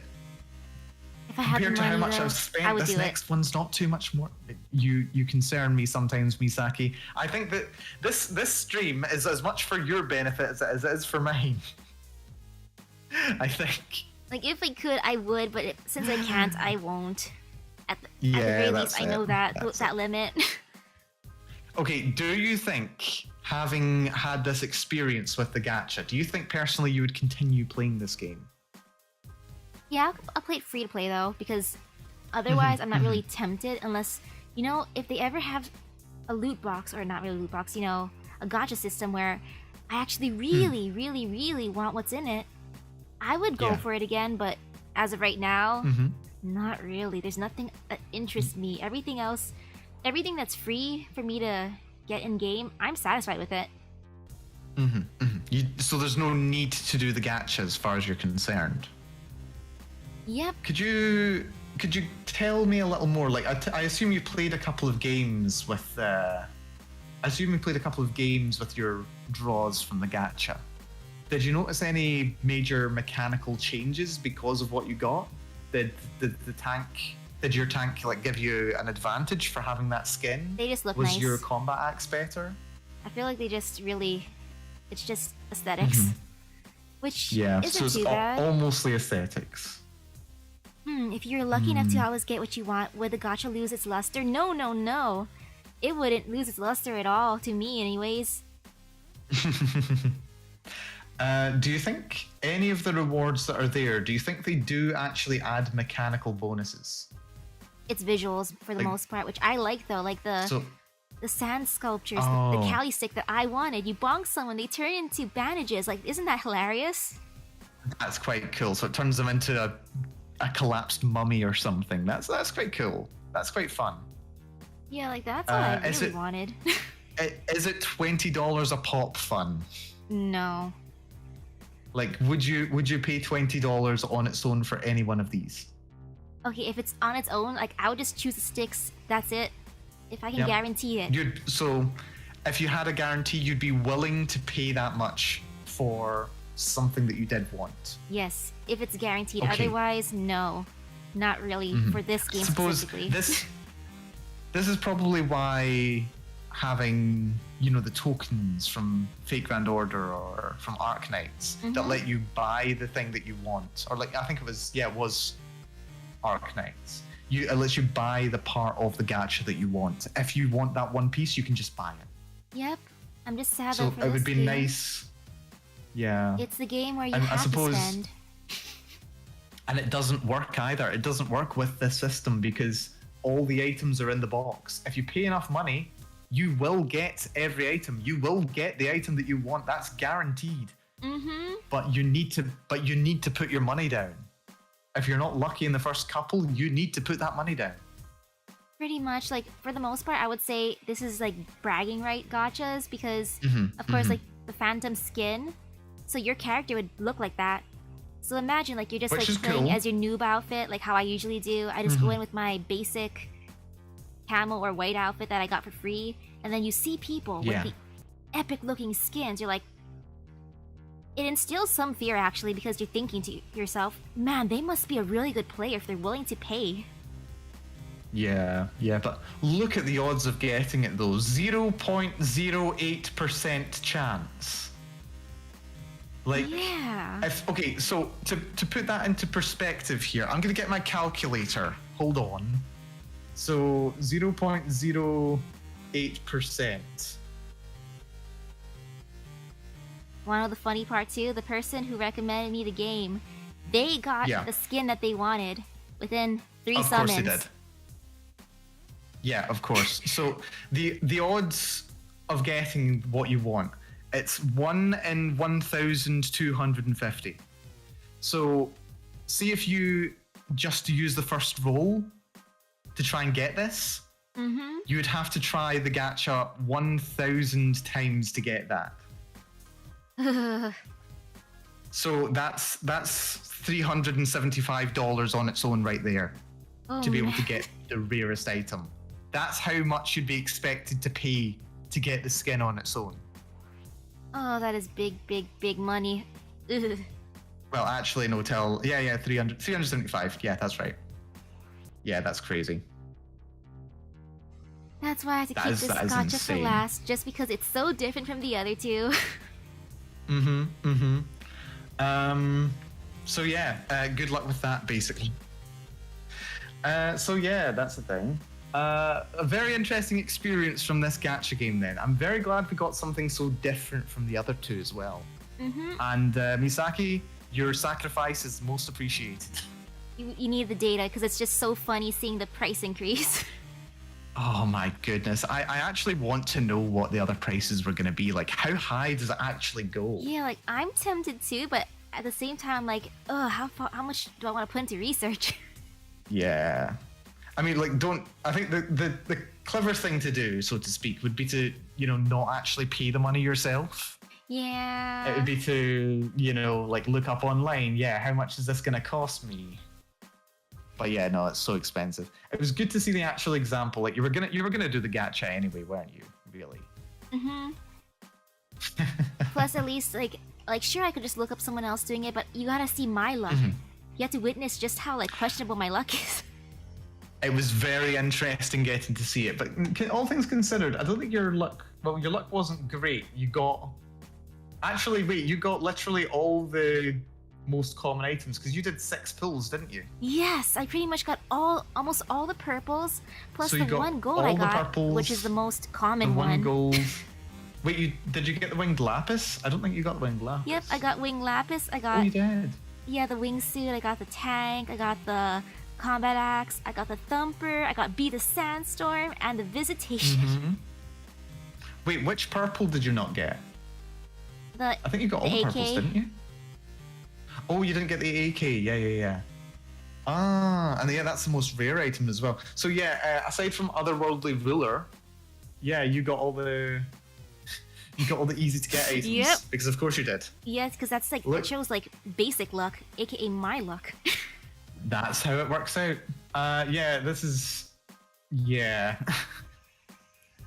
Yeah, this is probably what you could expect to do. Like, to have a chance of getting even Be the Sandstorm, you would need to make 10 rolls. Like, you'd have to try the gacha 10 times for you to get Be the Sandstorm on your first roll. For the AK-47, you would need to roll 25 different gachas to get that one. For the Kali sticks, I think you're looking at something like, oh geez, what are you even looking at? That's like 80. You'd have to do 80 gachas to get the Kali sticks on your first attempt. And then the Osiris, which is just on a level of its own. Yep. That's just built different. My goodness. And ooh. Wow, this is... Okay, John, the idea of gacha culture. When you're not pulling, you can see someone else rolling their gachas. Would you say that's also motivation in playing more gacha? To an extent, yes. You might be thinking to yourself, wow, I could be like that too. But then if you know yourself well enough, like how I know my luck is very, very questionable, I expected this kind of results. Like my friend, I can imagine them getting what they want like instantly or almost instantly. I'm like, oh yeah, that sounds like their luck. But my luck, personally, I expected this. I did expect it. Well, I suppose at the very least, what I can say from my knowledge of statistics, your luck is actually very in keeping with what you would expect to happen. Like, your luck is actually fairly, like, average as far as things go. It's basic experiment or type of luck. Like, this is statistically speaking, you got the result that should have happened. Yep, which makes me sad, but at the same time, I'm like, at least I proved it. Once again, the proof of statistics. Okay, very, very interesting. Thank you for this very insightful overview into these 3 gacha games, Misaki. You're welcome. Just double check. I think you've got a couple more slides coming up. It was supposed to, but then it didn't load, so it's okay. So we can go to your slide next. Okay, we'll go back to my slides. We're going to have a little look at the different types of gacha systems. Sadly, I don't have a picture on this one. My slides are pictureless. But yeah, we can actually have a little look and discussion on different gacha systems. some of which you'll heard of, some of which have been mentioned over the course of Misaki's demonstrations, and also some that you may not have heard of. So yeah, let's work our way through them. You've got one of the original, or well, not one of the original, one of the most aggressive gacha systems. It's the Compo Gacha, like the completing the set gacha. So you've got a set of items which would basically give you a bigger reward when you get all of the items there. Like, you know, assembling all the pieces of Exodia, and then you get to summon Exodia, that kind of thing. Oh man, that's actually pretty satisfying though when you actually are able to do it. If you're able to. If you can pull it off, yeah. So yeah, with the Compo Gacha, it would be kind of similar to the system from what's it called, from the Call of Duty game, but not quite. So basically, if you manage to assemble all of the parts of that gacha, you would automatically unlock an even better item. Man, that would have been great. Of course, just imagine though, this system where there's going to be duplicates in the gacha. There's going to be duplicates somewhere. So yeah, you may pull the gacha, but you don't get a new one of the items for the gacha. If they're all at different rates as well, if some of the entries are really, really rare, like 1% or less, then you could be pulling, you know, tens, dozens, scores, hundreds of times just trying to get this one last thing for the gacha. And it's just about to run out, this banner's just about to close, I need this. And you can just imagine the spiraling costs increasing as you try to complete the set. For very good reason, this system was deemed to be too close to gambling and was ruled out. Like, you were no longer allowed to do this. This kind of gacha's effectively banned, to my understanding. So you don't do the completing the set in the gacha system anymore. Although, that being said, you can still see little echoes of this gacha system still in play in certain games. I think in Princess Connect and games like it, I think Clash of Clans does this as well. You still need to collect like 5 or 6 pieces of equipment for your character before you can rank them up to the next level, where their stats increase, and then you start collecting, you know, new armor and equipment pieces. You know, you'll have seen this kind of system. Is this in? I'd imagine this is in Arknights. Yeah, maybe both Fate in Grand Order Arknights as well. and Fate. If you want to raise the people, you got to level them up, and then also use the specific items to increase their level cap, basically. Yeah. So you still need to complete. It's not quite a gacha because these items, you know, either they're consumable drops. Items that drop from the gacha. No, it's still gacha or though. They're drops are still gacha because you're not guaranteed to get what you want, but at least it's free. Yeah. It is free. At least it's free. So yeah, that's it. They've recycled the same mechanics, but they've made it free. They have this in, they've got this in Princess Connect. They've got this in a lot of gacha games. This is not really a common mechanic in MMOs. I suppose it depends on what MMO you're talking about. If you're talking about like equipment kind of thing, you can still like equip the sets. And if you've got multiple pieces of like the same armor set, you can unlock a bigger bonus from the armor. It kind of exists there as well. That is true. So yeah, it's just interesting to see the same system implemented in different ways in different games. But and also to see the gacha mechanic recycled into an item drop mechanic. I have spent many days trying to level up my characters in Princess Connect, farming the same levels over and over and over and over again. It's tough. So yeah, that's the complete gacha, the Compo Gacha. Second gacha type, we've got the Step Up Gacha, which increases the odds of success every time that you pull. And I think, I'm on the wrong page. So yeah, increases the odds of success every time that you pull. This is basically like the pity system that's in Fate Grand Order. When you get to 50 Oh no, that was Arknights. Fate don't have that. Oh, Arknights, yes, nice. No, my bad. Apologies for giving you false hope for I wish. For Fate Grand Order. I wish. But no. Yeah, so you get to 50, and then the odds of getting a 6-star increases by 2% every time. That's the rates increasing every time that you pull.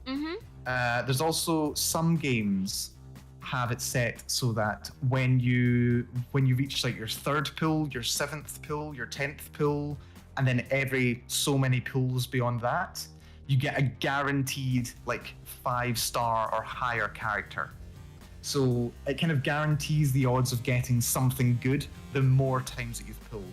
It really appeals to people who want to pull multiple times, because it just encourages them to pull more because they know that they're gonna get something better next time. But the thing is, though, for step-up gachas, like, they might say that, but is it actually implemented though? Because I feel like no matter, like, if you summon a lot, you're bound to get, you know, the SSR eventually, no matter what, in any gacha type. Yeah, so that's a real good question there, because, you know, even if they say the odds of getting a 6-star character is increased by 2%, like in Arknights, that's basically doubling your chances on the 51st pull of getting a 6-star character.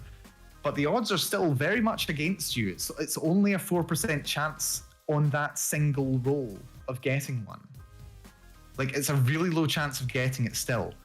If you wanted to be able to confirm for yourself whether this was actually implemented, you would basically have to do what's called a Monte Carlo simulation, which is a statistical method of trying to evaluate what the statistical probability of something happening is when you don't have complete knowledge. I see that some people have been auditing this system. It's something that people do. If you ever track your rolls, what you're doing is a Monte Carlo simulation. It's much more intuitive than it seems. Basically, you do a large number of rolls, and if you were going to be doing this in Arknights, for example, for every roll after the 50th, you would say, okay, there's a 2% chance of getting a 6-star here. Do I get one? Okay, I didn't get one now. So then try again. 52nd roll. Do I get one? No. Okay, that was a 6% chance. And what you would do is you would work out at what point do you get that 6-star character. Yeah. And you would do this multiple times. You probably need to do this hundreds of times to get a real picture of what the rates actually were. But if you gathered like probably thousands of rolls worth of data to see where you start getting those 6-star characters, you could actually confirm the statistical, like what the statistical odds of getting those characters within a certain number of rolls would be. And you could tell for sure whether the rates were true as they were published. So it's a lot of effort. It would cost you probably many thousands of dollars just to be able to confirm that it was true.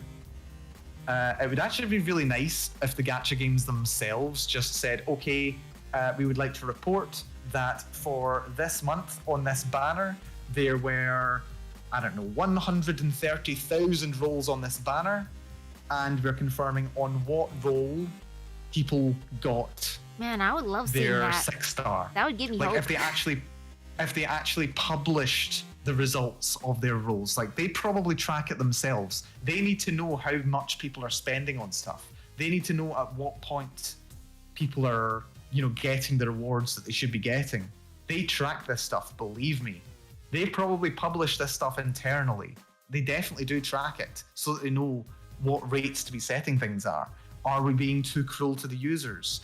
Are they getting tired and stopping rolling when they could roll just a little bit more and have a better chance? Do we need to adjust these rolls? Believe me, they've looked into this. Let's see, we've got TVPG saying the longest drought on the recent Arknights limited banner was 56. Wow, that's a long drought there. I got more than 56, I know that for sure. I think for 56, that means for 56 rolls, that means your odds of getting that 6-star on that roll would have been, I believe, 16%. So on that one particular roll. But the thing is, see if you've got a 2% chance of getting a 6-star character, statistically speaking, if you roll 50 times, you should have a 100% chance of getting that character. Because on average, if you make 50 rolls, you're going to get a 2% character. It's just 2% times 50 is 100%. So yeah, it's really hard to tell. It would be very hard to tell whether they were actually being truthful about it or not. But it's interesting anyway. It's very interesting. I would hope that they would. And oh, there's a question for you. Have you ever heard of the idea of Gamber's Fallacy? Yes, the gambler's fallacy. Yeah, this is so. The gambler's fallacy, if you're not familiar with it, it's the idea that somehow every role that you do now is related to the previous role. So if I hear a lot of anecdotes from this. I was speaking to someone who used to work in bookkeepers, and they had someone complaining. They said, yeah, I've been doing this game that has a 10% chance of success. I've played 10 games and I haven't won yet. What's going on? I wish it stacked up with fallacy, that. Yeah. So the fallacy is in thinking that, your success on this time is dependent on your success last time, which is just not. All of your roles in Gacha are independent from each other. Mm-hmm. Even when it comes to the Step Up Gacha, like, yes, it makes it slightly dependent on previous attempts, but when you go from the 50th roll at a 2% chance of success to this roll at a 4% chance of success, it doesn't mean that it's gone up. Like, even with the example that I said before, when you do 50 rolls with a 2% chance, statistically, you've got a good likelihood of having had it within that chance. On average, it will only take about 50 rolls to get a 2% character. Mm-hmm. But that's just on average. It doesn't mean that there's not going to be droughts where you will go into the, high 50s or even the hundreds of rolls before you get one. Yeah, exactly. So that's the gambler's fallacy. Do not fall into the trap of thinking that your next roll is higher likelihood because of the last one. Just because, to use a real gambling example, if you're playing roulette, just because this most recent roll was a black one, does not mean that the next one's not also likely to come up on black. It's not like a 25% chance now. It's still a 50-50 whether it's going to be black or red. So yeah, don't fall into that trap. Be aware of the gambler's fallacy. This is important for... There's a degree of statistical knowledge you kind of need to be able to safely play these games. And sadly, it's not something that's easy to teach. It's not something that's taught at a low level. It takes a degree of abstraction, which is a shame. I encourage you, look into statistics. Oh, thank you for the follow there, Akinwina. Thank you for the follow. I do appreciate it. But yes, that's the gambler's fallacy. Beware of it. But yeah, thank you for the question. I do appreciate it. I love any excuse to talk about statistics. That's what I'm here for. Let's see. Wait, holy crap! I can't believe we've been streaming for nearly 2 hours already. Hold on. That's great, though. Very educational. I know. Well, I'm enjoying myself. I'm gonna keep going. Man, though, I still wish I could have had those visuals, though. Oh yeah, no. Getting to actually see them, like, to have you tell the story step by step with the visuals would have been amazing. Man, it was prepped. That would be so good. Let's see. They do have statistics on the machines for roulette saying what the past odds of red and black. They do. That's to encourage the gambler's fallacy, to make you think, okay, there's just been a big run of blacks. That means it's much more likely that it's going to be a red next, right? No, it's a lie. Don't fall for it. Yeah, rate up's a lie. Always remember, you guys, rate up is a lie. Rate up's a lie. Rate up's a lie. At least when it comes to the gambler's fallacy. But yeah, okay. So we've got the package gacha next, and yeah, if you remember when you were playing Call of Duty, that was an example of a package gacha. This is when there's a limited possible number of rewards. When you draw one reward, it's removed from the pool, and so when you think about it, the odds of getting any other item in the pool has increased. And so did the price. But the price usually increases as well. That's what we see there. So you're thinking, yes, the odds of getting the Phantom skin. Yeah, the odds have increased because we've got rid of that winged lapis lazuli. There's now the odds will have increased by what is it? I'm not going to do the maths right now. I can do the maths at some point. But yeah, the odds slightly increase for every other item. That 29% gets divvied up equally and proportionally among all the other items. But the thing is, that's only a very tiny, tiny increase. Like, I think that would only increase the odds for the Phantom up from 0.08% chance of success to something like 0.12%, 0.12 chance of success. The odds are tiny, even for removing something as big as that. Yep.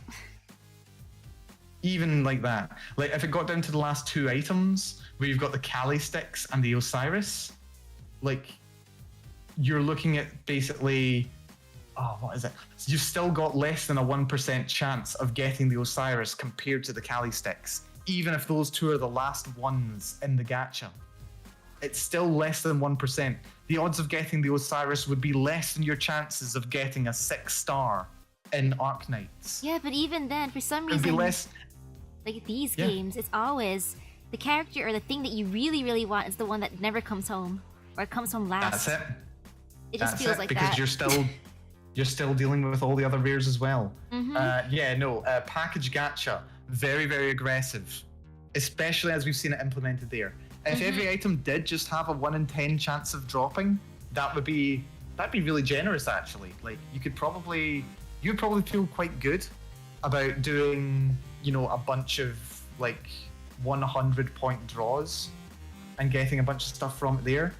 You might even be willing to do a pull for $20 and then getting a draw, but it lulls you into that false sense of security by slowly escalating the price rather than starting at the base level. Yep. It makes it really low, so it's really easy to start. And then you fall into the trap of thinking, I'm so close. That's the danger there in the package gacha. Limited number of rewards, the odds of things increasing over time does go up, but usually it's still stacked against you. Exactly. Always remember the first cost. You must keep that number in your head. Remind yourself. Yeah. You also slightly see this in regular, like if you're to be buying in-game currency, you can see this as well. I've not really gone into too much into the meta game and the logic behind buying in-game currency. Maybe we could talk about that another time. That would be interesting. But if you ever look at buying in-game currency, there's usually like an introductory offer. For one time, you can make a payment of something like $10 and you get a ridiculously generous number of in-game currency. It's enough for a full roll. You get all kinds of in-game benefits as well. But compared to the regular price, it's something like 10 times cheaper. But it's just for that one off. And there's usually like a limited number on future deals as well. It'll be like, like 3 times per account, you can have this deal where you get these prices, and then there's like 10 times at this rate that's still cheaper than what the refreshing one is. So it's kind of similar to the package gacha, but it's like package but for your, acquiring the in-game currency as well. So it's very aggressive. The next kind of gacha, we've got scratch gacha. And this is something that we've kind of touched on already. This is when you get a reward for pulling large numbers in bulk. So you know how if you're doing like a 10 pull kind of thing, sometimes it'll say, if you do this, there's a guaranteed chance of getting one character at like 3 stars and above kind of thing. Oh yeah. Or you'll be guaranteed that at least one of your characters is going to have this rarity, or you're guaranteed to get this kind of character kind of thing. That would be a scratch gacha. You get an increased benefit, or maybe instead of paying 300 in-game currency for pulling in bulk for every individual roll, like if it was 30 for every individual roll, but then if you pull 10 of them at once, it only costs like 250 or something like that. You get a saving. There's a discount for pulling large numbers at once. Like Fate kind of has something like that. So then if you do a multi-pull, or at least every 10 pulls you get a bonus one, which I think is sweet. Yes. I'm like, thank you, except... That's quite good. Yeah. Well, what it is basically a 10% reduction in cost kind of thing. Well, actually, no, tell a lie. It's not a 10% reduction in cost. It's actually a 9% reduction in cost. Because it goes from buying instead of buying 10 things, you're buying 11 things. And if you're buying 11 things for the price of 10, that's a 9% reduction. So yeah, they've slightly been able to play with those statistics there as well. So yeah, but you know, I suppose when you look at it that way, it's much better than drawing just 10 times, one at a time. But yeah, no, they're not looking at that one at a time price and saying this is where we're making our money. They're making their expectations for how much money they're getting from that Scratch Gacha. Although, as we've said as well, the Scratch Gacha usually does come with another benefit, which is that you'll get like a little punch card that'll say, I have pulled from this gacha 10 times or 30 times, like for Arknights or Princess Connect. And once you've pulled those 30 times, you'll either get, well, every time you do it, you'll either get 1 coin, which can then go towards buying the character of your choice, or it'll give you tokens that then once you max out, like in Princess Connect, if you get 30 10 pulls, then you can just choose the character that's on the banner. You can just choose them straight away. Nice. So that's another aspect of the Scratch Gacha. And then last of all, the last gacha system that I want to talk about is Sugoroku. Sugoroku, yes. Which is, you may have also heard of this as a Monopoly system. I think I remember you discussing this in the Amberglow Discord, Misaki, just the other day. Yeah, since right now there's a game. An event in Fate Grand Order where it's based on board games. So you gotta roll the dice and then hope you can collect all the nice tokens. Exactly. So every time that you pull from the gacha as part of this event, normally what will happen is you get a die roll. So you get to roll the dice and you get to see your little token moving along the board of different tiles. Mm-hmm. And depending on what tile you land on, you get a certain bonus. And this lasts for the entirety of the banner. Sometimes the event can go on for, you know, just the length of one banner. Sometimes it can be like a month long or an even longer thing. Some games make it just part of the game itself. Like there's a bunch of idle games that I've seen online. I don't know what they're called, but there's some idle games, like, you know, those clicker games like Cookie Clicker and things like that. Sometimes games like that will have like a little board game advancement system going on in the background of those as well. And you've just got to kind of slowly progress through it. You roll it, there's a random distance forward you go, and of course, the further along the board you go, the more rewards you get. So it encourages you to play the gacha that little bit more, because you're like, okay, if I on my next roll, I've got a chance of getting one of these rewards. So yeah, it's another interesting layer of depth onto the already enticing gacha system, which is very interesting. So yeah, those are some different types of gacha systems. And now I suppose we're going to look at 3 elements of a gacha system. We're getting into some gacha system design here. So yeah, there's 3 major elements to your gacha system, and these are things that you can either do as a developer to create interest in the gacha, and also ways of appealing to the player's sensibilities to get what they want from the gacha. And the 3 elements are depth, width, and desire. Like you can intuit these from different systems as well. If you're playing a video game where there's like a lot of different things that you can do, like a fighting game, for example, is a good example. It's a game with a very, very deep combat system. There's all kinds of counters, all kinds of attacks, all kinds of combos that you can do. There's a lot of depth there for someone who wants to really get into it and understand the game. There's a lot of mechanics they can get their hands on. Usually with a fighting game as well, there's a big wide array of characters, different fighting styles, different things that you can do. And that's like the width of the game as well. And obviously, of course, with gacha games, there's the desire. Do I want to use the gacha? Do I need to have this character? Is there a mechanical benefit for getting this?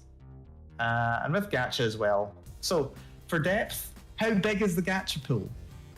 And then, of course, for the question for the designers, how long is this gacha system gonna last? How long are my players gonna keep pulling from the gacha? So yeah, it's basically dependent on simply how much content is there in the gacha. How many characters are there? At what rarity? What are the odds of rolling a character at a certain rate? That basically defines what the base level of depth there is in your gacha system. And then what happens if you want to keep it going? If you've only expected that people will play the game for like 3 months or something, you're gonna have to add more content to keep people engaged. So how do you open up new content? How do you drop new characters in? So when you add new content, how do you do it? Do you add large amounts of common items? Because if you increase by large amounts of common items, like common characters, low strength ones, you'd imagine the players would get a bit frustrated. Like, how would you like it, Misaki, if suddenly the game for Fate Grand Order was flooded with large numbers of lower strength characters that just crowded out the rare ones? Well, luckily for Fate, they are separated for friend gacha and the 3 and above gacha, which I like. And also, for these games, I feel like because I can probably feel people being frustrated by the gacha system. During events, they usually give you a free person who's like basically a rare type. So it'd be a 5-star or inside of Arknights, or a 4-star in Fate, and you get a free one, and you also get to max potential them if you play the event. So it gives you that satisfaction. You do get some bonuses then for enjoying the new content. It's to kind of encourage you to keep playing. Yeah. So you've got sub pools opening up over time. You've got new content being released every now and again. And new content keeps people engaged. Obviously, if there's new story missions to go through, that's just more content. That should draw some people. If they add new characters and whatever, that just adds more depth to your combat. So yeah. And another thing as well, just rolling valuable duplicates. This is what we've been talking about this entire stream. What do you do with your duplicates? Like, how do you use a duplicate? Like, it sounds like in Arknights you can use duplicates to decrease the cost of deploying one of your characters. Yep, and then also increasing their skills, which is always good. So it kind of combos in with their skills. Like, as you get a duplicate, what characters you do have get stronger and cheaper to deploy. Like, it depends. Just a quick aside. This currency, like you said, it's cheaper to deploy. When you're in a battle, is this like a timer that goes up, and like every second you get a certain number of deployment points? Okay, for Arknights, it kind of depends on what kind of stage you're doing. So you could have one of those where it does increase by the second, or it's one where you have a set amount at first, and then you have to use people to defeat others to specifically raise it, or use their skills to make sure your cost increases. So it's kind of tricky. It depends on what mode you're playing. That's interesting. That's a good combination. There's multiple different game modes then. So either you get the lump sum all at once, kind of like a total war game, or it trickles in slowly over time. That's really fun. Okay, good variety of game modes there. Yeah, so which if you is want to actually play very it, strategy. You got to use lots and lots of strategy. Yeah. And that actually ties very well into the width of the game. Width is basically the question of what benefits the player gets from using the gacha system. Like, what benefits there are. Like, how much does one single pull increase your ability to play the game? So, generally speaking, every single item in the gacha should be helpful to a player in one way, shape, or form. It should give you some kind of a bonus. Even if you're not using any of the characters that are there, even if you're rolling lots of duplicates, even if it's not a character that you can use and it's just like equipment items, or if it's like crafting items, it should be useful to you in some way or another. And there's multiple ways of doing this beyond that as well. In a game like Call of Duty, where you've got all kinds of different equipment slots for even whether it's skins or whether it's weapons, being able to fill your melee weapon, 2 different guns, your character's skin, the skin for your tank. You know, there's a lot of different things that can be affected by what you get from the gacha, even if it's just cosmetic. Mm-hmm. And that kind of gives you more reason to want to go into the gacha, because you can imagine someone who really wants to make the full Pharaoh themed character using the gacha that's currently on the Call of Duty game. They would really want to have all the pieces. That might be a big motivation for some people. Or maybe they want to combo, or if it was something that was a bit more mechanically focused, they want to make sure that they actually get the perfect scope on their gun. They might want the perfect, you know, all the perfect weapon attachments or the perfect skill promotions. Oh or like man, though. the perfect benefits from all the items as well. When it comes to mechanics, that stuff does hurt though, because usually for the width, I would say, you know the saying, waifu over meta, but then of course people, or one of what you're going to be pulling for, you're going to be thinking, wow, look at this person, what they do. Of course, like some of them are extremely meta because they're so overpowered compared to the current pool, and you're like, okay, that's the best benefit if you get it. But then, of course, you know how it usually goes. It does. Yeah, just wanting to be like the next big person. You want the bragging rights. Or in a more fair game, you would get... well, actually, I'm not sure if it would be more fair in a game if there were significant statistical bonuses for getting, you know, for completing the set of gacha. But I think, as we've established, I'm not really a fan of the package gacha system. Mm-hmm. I don't think you're the biggest fan of the package gacha either. It hurts. But yeah, it does hurt. But yeah, having a large number of things that you can... a large range of different things that you can get from the gacha is very good. So whether filling out all of your equipment load or filling out your party, because I think games like Princess Connect, you start out with like 3 characters and like 1 role from the gacha. Mm-hmm. So you really don't have many characters to work with at the start of the game. So the first couple of gachas that you do, when you get that first big pile of characters and you can choose some variety in your team, is a very satisfying moment. So being able to fill that out is quite good. As well as that, maybe your system's a bit like Pokemon. Maybe there's an elemental system and there's like differences in kind between your characters. Maybe one character's a healer, one character does massive damage against single enemies. Maybe this character does massive AoE attacks, or that kind of thing. There can be big differences in kind between your characters. There can also be potential for counterplays and synergies between the characters. So if this one character gets stronger the less MP it has, for example, and then this character does more damage. Well, if a character does more damage to someone the less MP they have or something, you can see that if there's one character that's particularly dominating in the metagame, maybe this one character with a really niche ability is just perfect for countering them. So it keeps the metagame flowing and on its toes. So there's always more reason to be pulling a new thing from the gacha. Though power creep does hurt. It does hurt a bit. Power creep is a problem.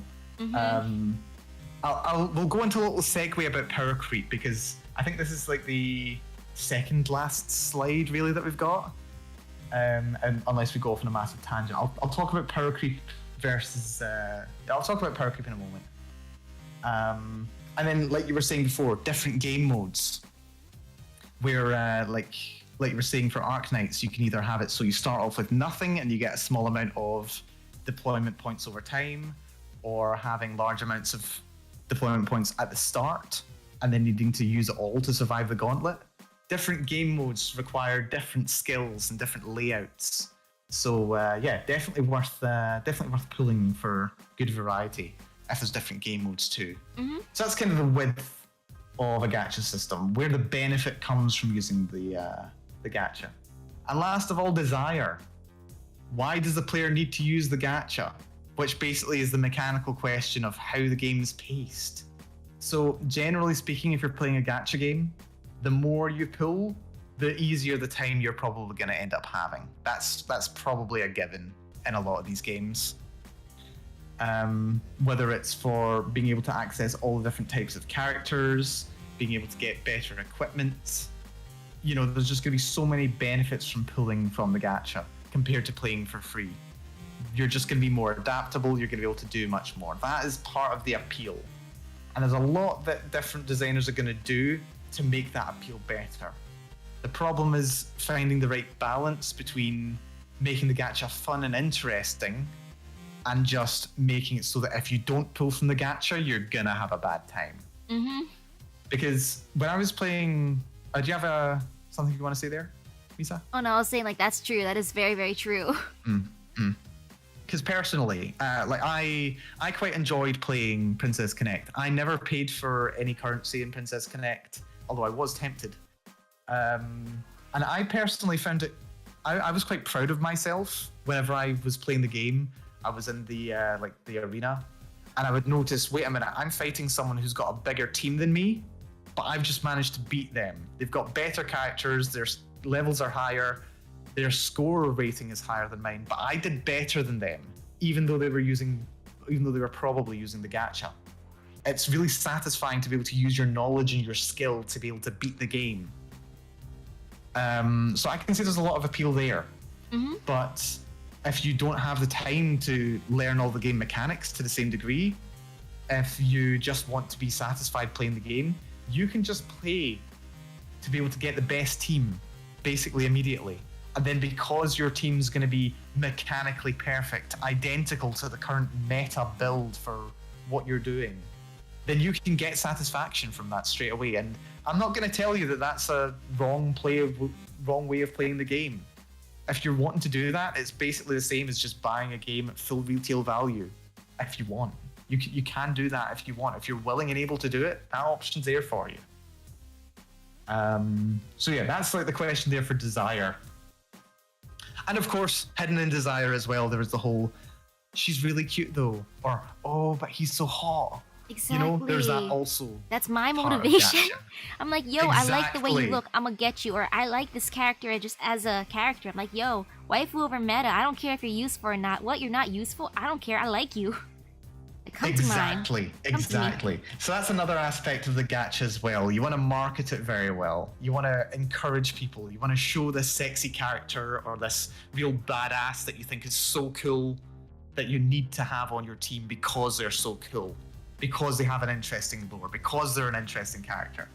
That's another big aspect of Desire there as well. And it's something that like waifu and husbando games do very, very well. Oh, yeah. Of course. But yeah, I think, shall we return to the note that you said about power creep kind of thing? Because this is something that does come up in games, and even when I was doing my research when I was playing Princess Connect, I was looking up the statistics on the wikis, and of course you start seeing that in Japan they have so many more levels available to them. There are so many ranks of equipment, so many more items that you need to farm.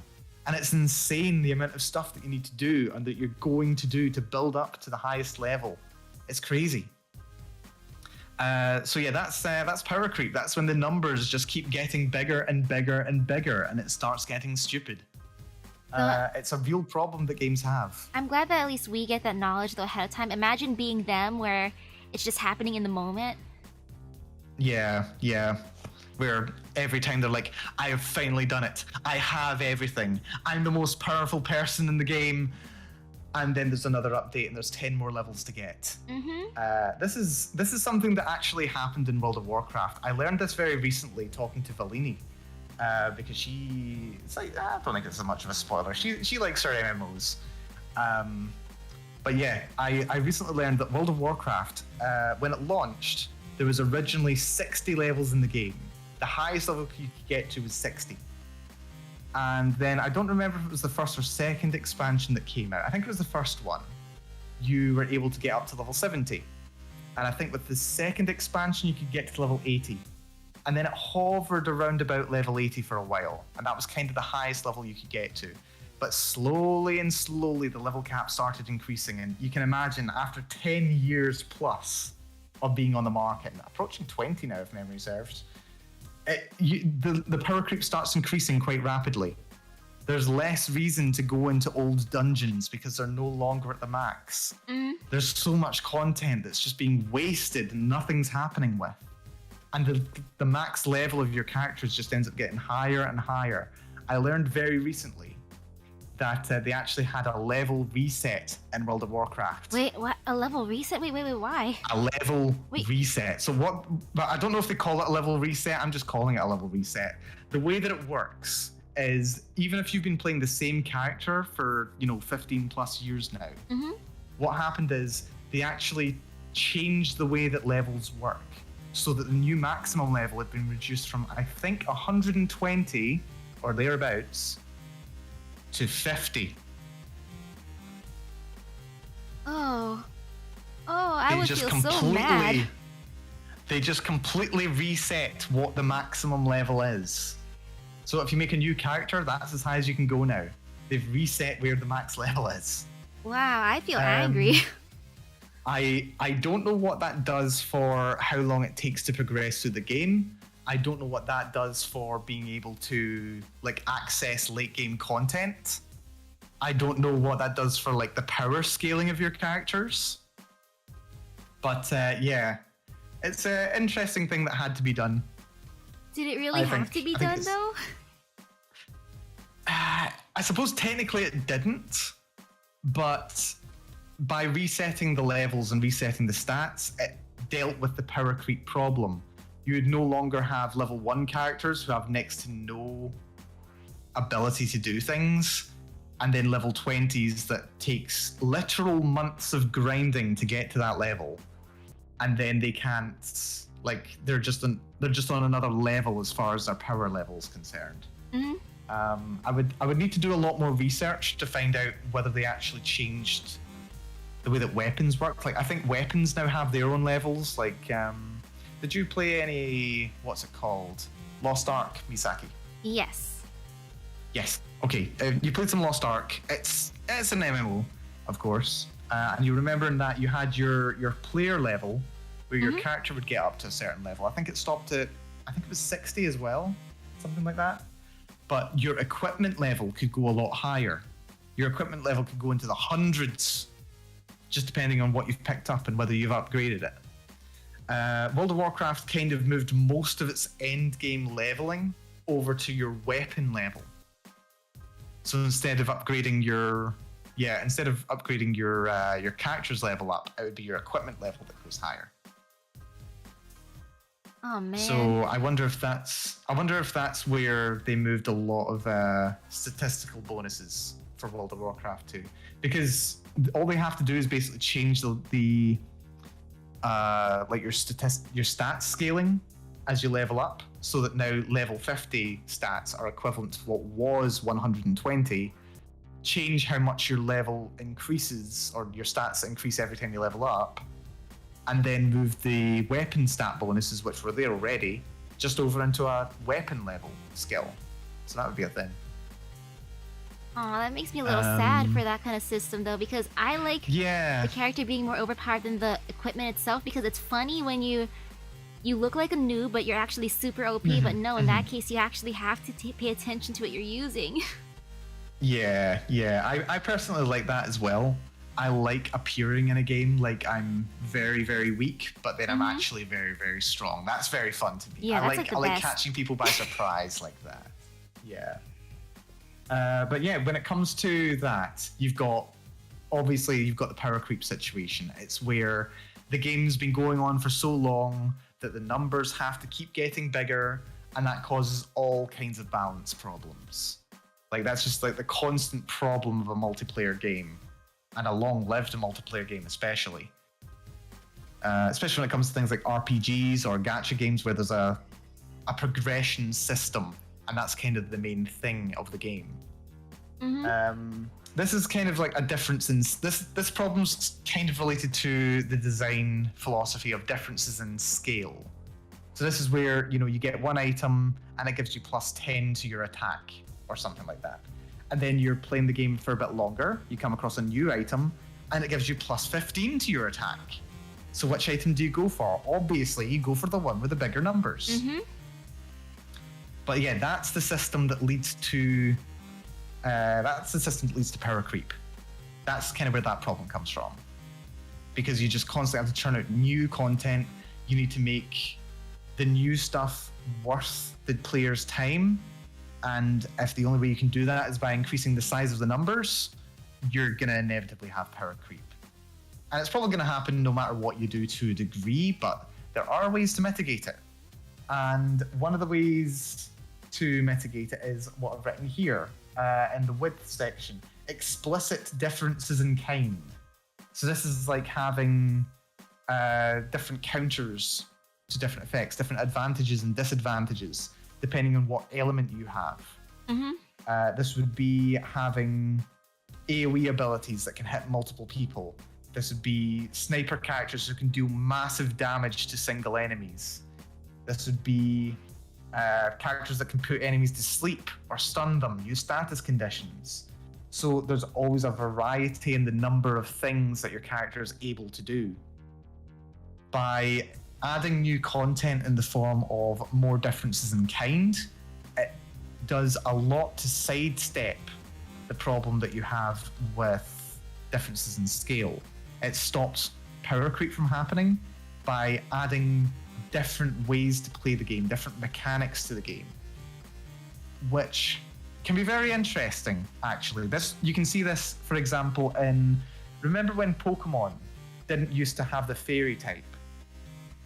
Yeah. Like, adding the fairy type to Pokemon was the first time that a Pokemon type had been implemented since, I do believe, second generation. And this was in Gen 6. So it was a massive big change to be adding new types to the game. And it completely turned the meta on its head to a big degree. It solved a lot of problems because quite a lot of Pokemon that fairies are strong to didn't really have enough of a counter.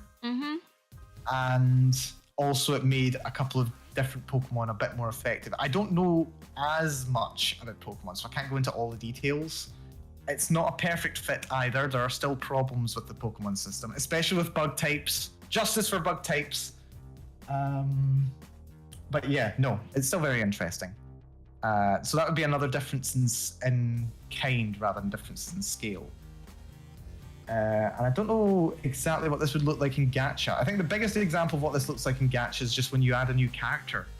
Like, instead of saying you need to... it's not really long scale. But yeah, difference in kind is just there's a new character that you need to pull and then level up. It's kind of difficult to do differences in kind with characters that are already at max level in a gacha. I suppose you would have to kind of add new items that would give them new effects, or add new mechanics to the characters that can then be leveled up as well. But you would also have to do that in a way that didn't kind of punish the player for having already invested so much into the characters that are already there. Don't make the already existing abilities worthless just to, add new mechanics to the game. Luckily for Fate, like, imagine there was... Like, they're nice about that. They actually have a thing called rank up. Oh, yeah. Yeah, so it's like, oh, your character is pretty old compared to, like, the new ones. So their skills are kind of, like, outdated at this point. Oh, rank up, here you go. Let me just change it up a bit, so now it's more relevant. Ta-da! Enjoy your old waifu. So by ranking up, that basically changes the way that the character works mechanically to just make them more relevant in the current metagame. Yes. That's kind of interesting. That's really interesting, actually. That's a good way of keeping... actually, no, that's a perfect way of keeping the character relevant. Because then, of course, when they rank up, maybe... Like, if you've already had to level them up a lot, do they still keep their level? Yes. So they still keep their level, and it just gets moved over to the new level scaling system, I imagine. You get to keep all your levels, and if you already increased all your skills, you keep all that. It's just going to change what the skills do, which is nice. That's good. That's interesting. They just learn new skills, right? Yeah, that's a very good example of differences in kind then. And then I take it when you do the rank up, you're then able to also level them up further as well. There's a different thing for that. For Fate, they're nice about it, so they have Holy Grails. So technically, anyone, even your 1-stars, can become the same level as your 5-stars. I'm like, that's a really nice mechanic. If you truly love them, you'll just rank them up or level them up as much as you can. I'm like, that's very, very sweet. Everyone's equal. Right. So you can still level them up. That's really interesting. That's very interesting. Okay, so yeah, that's definitely a good example of differences in kind then, rather than differences in scale.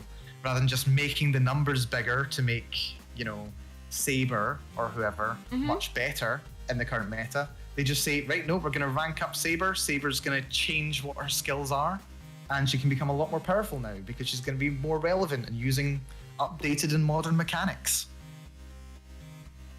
That's really cool. Yeah, very good example right there. And let's see. I think now was going to be a certain section, but I'm not sure if we are... I'm not sure how we're doing for time now because we've been at 2.5 hours. This was going to be the section that we set aside for coming up with our own ideas for gacha systems. But wait, what about your other part? Well, there's that as well. I wasn't sure if we want to do that first or second. Or your but other we can do slide. either or.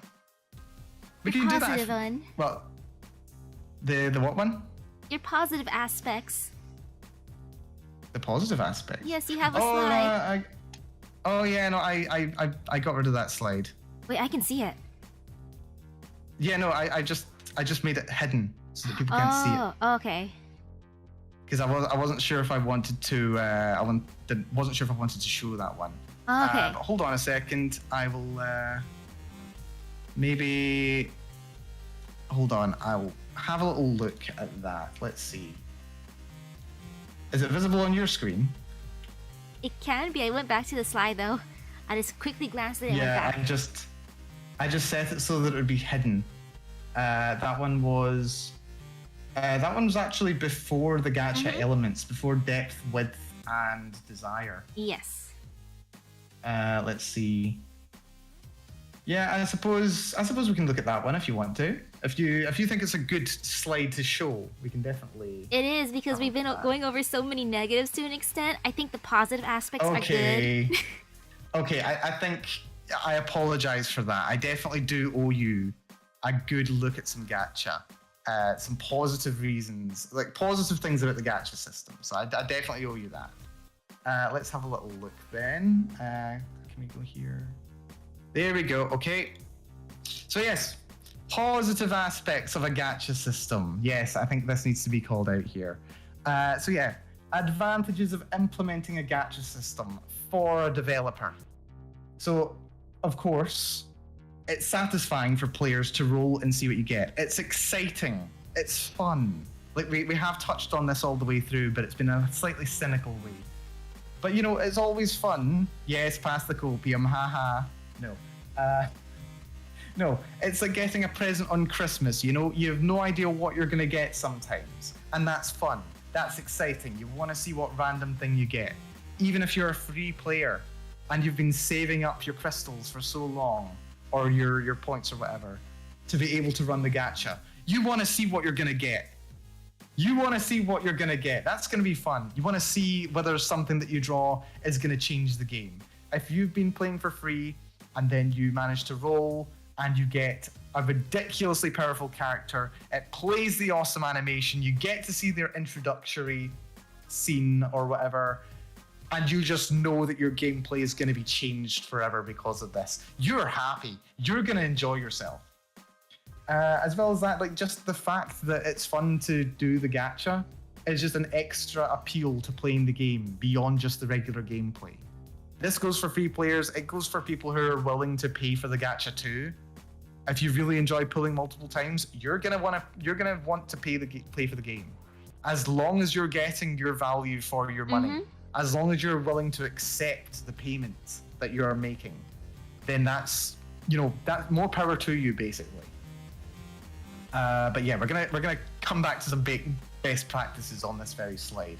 But if you're gonna have some fun with it, have fun with it. No one can judge you for that. You're just enjoying the game a way that you want to. You're contributing to the game that you enjoy spending time with. If it weren't for people paying for the gacha, you wouldn't have the luxury of playing this game for free. Like, if you get something of any meaningful value from playing this game, then it's worth making some payments towards it. If it's worth it to you, then it's worth it. Even for me, I have only played gacha games for free, and I have been able to get probably far more fun by doing the analysis into how gacha systems work than I have from playing the games. That's just me personally. So I can't judge people for playing the gachas because it gives me something fun to learn about. That's just for me. As well as that, having a wide variety of rewards in the gacha game. This is much more on the developer side of things, but a wide variety of rewards keeps the players engaged. If there's a wide variety of things that are there, if there's multiple different characters and different abilities that they have, they're going to want to try them out. They're going to want to see what they can do for their game.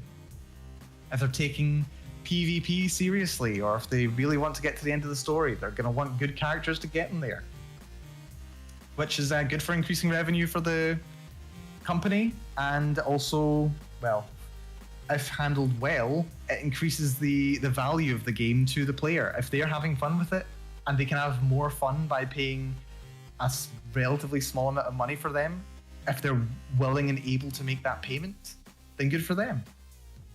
And just like I said, free-to-play games, they let casual players invest their time into the game. Casual players can invest their time, which they don't mind spending, on a game that they hopefully enjoy, while people with the money are happy to spend it to be able to enjoy the same content.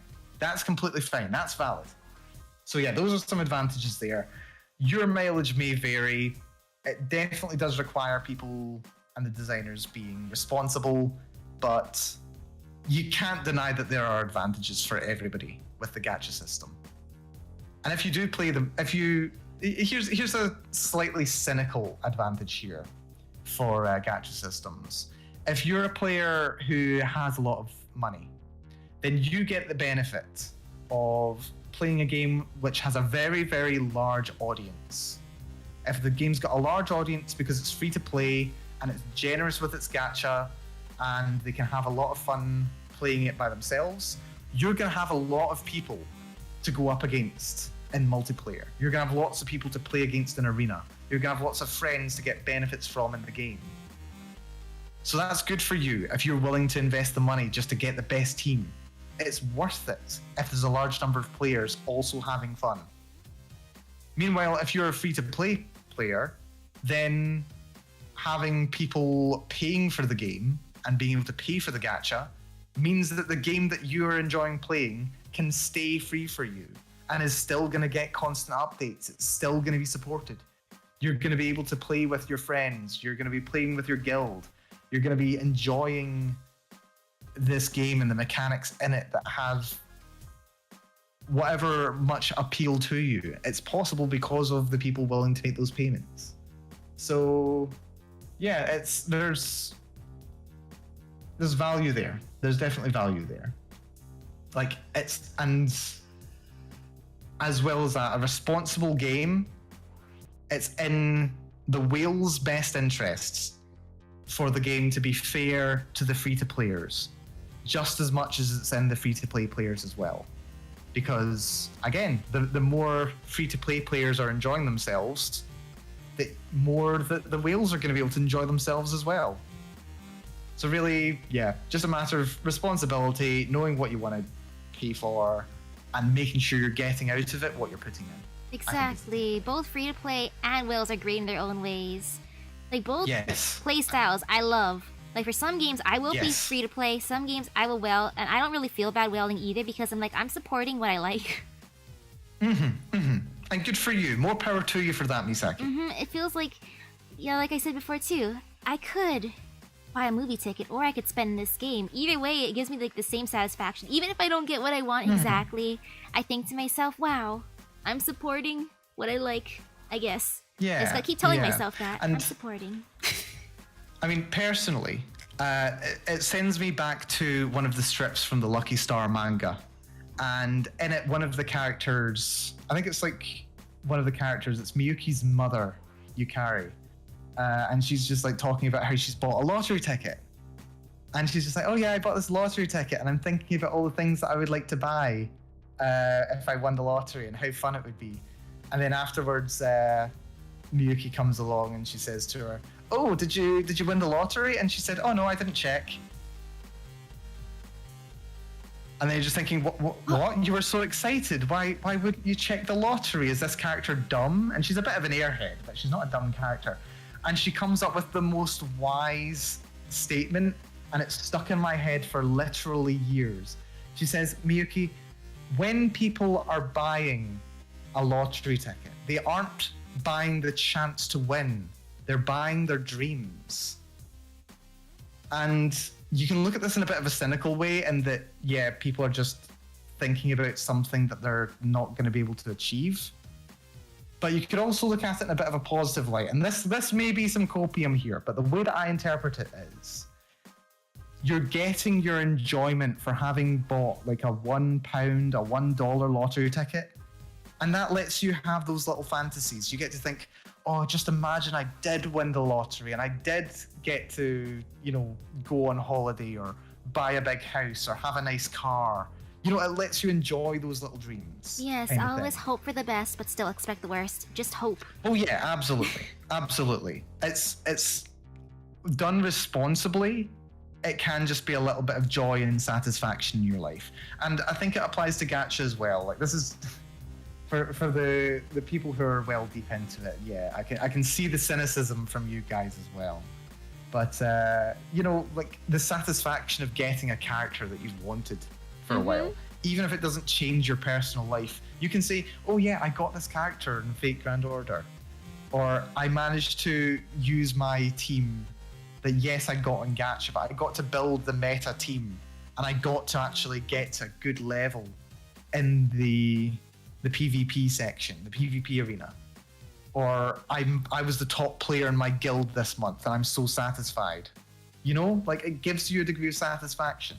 And if anybody looks at those achievements and says that's not worth doing because you don't get anything meaningful from it, then comes the question of, well, why are you playing video games like at all? Why are you paying full retail price for a video game and saying, yeah, I'm gonna play this game and I'm gonna get my character in Skyrim up to max level and complete all the content? Like, why bother playing games? Why bother reading a book? Why bother doing anything, Like, everyone's satisfaction is different. Yeah, exactly.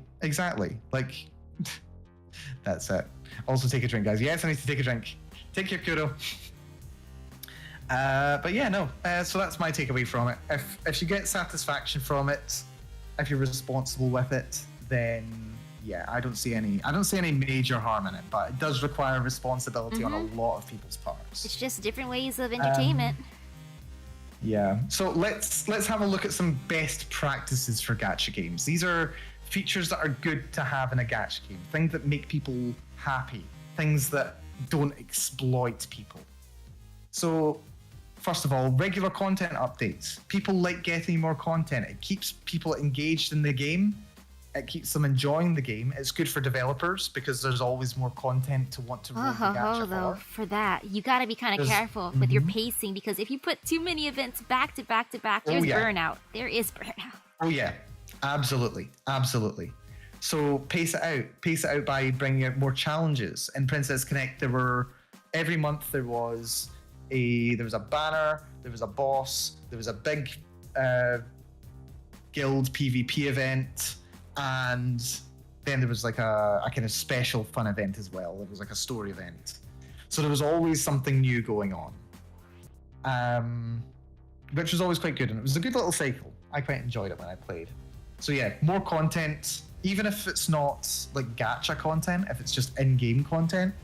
If you're playing a gacha game and there's a new event, and it turns out that the event's a lot easier to complete if you have a rarer character that's not in your collection yet, or if there's a synergy between two characters that completely counters this boss, you're going to want to do the gacha because there's a chance that you'll get that character and be able to beat it.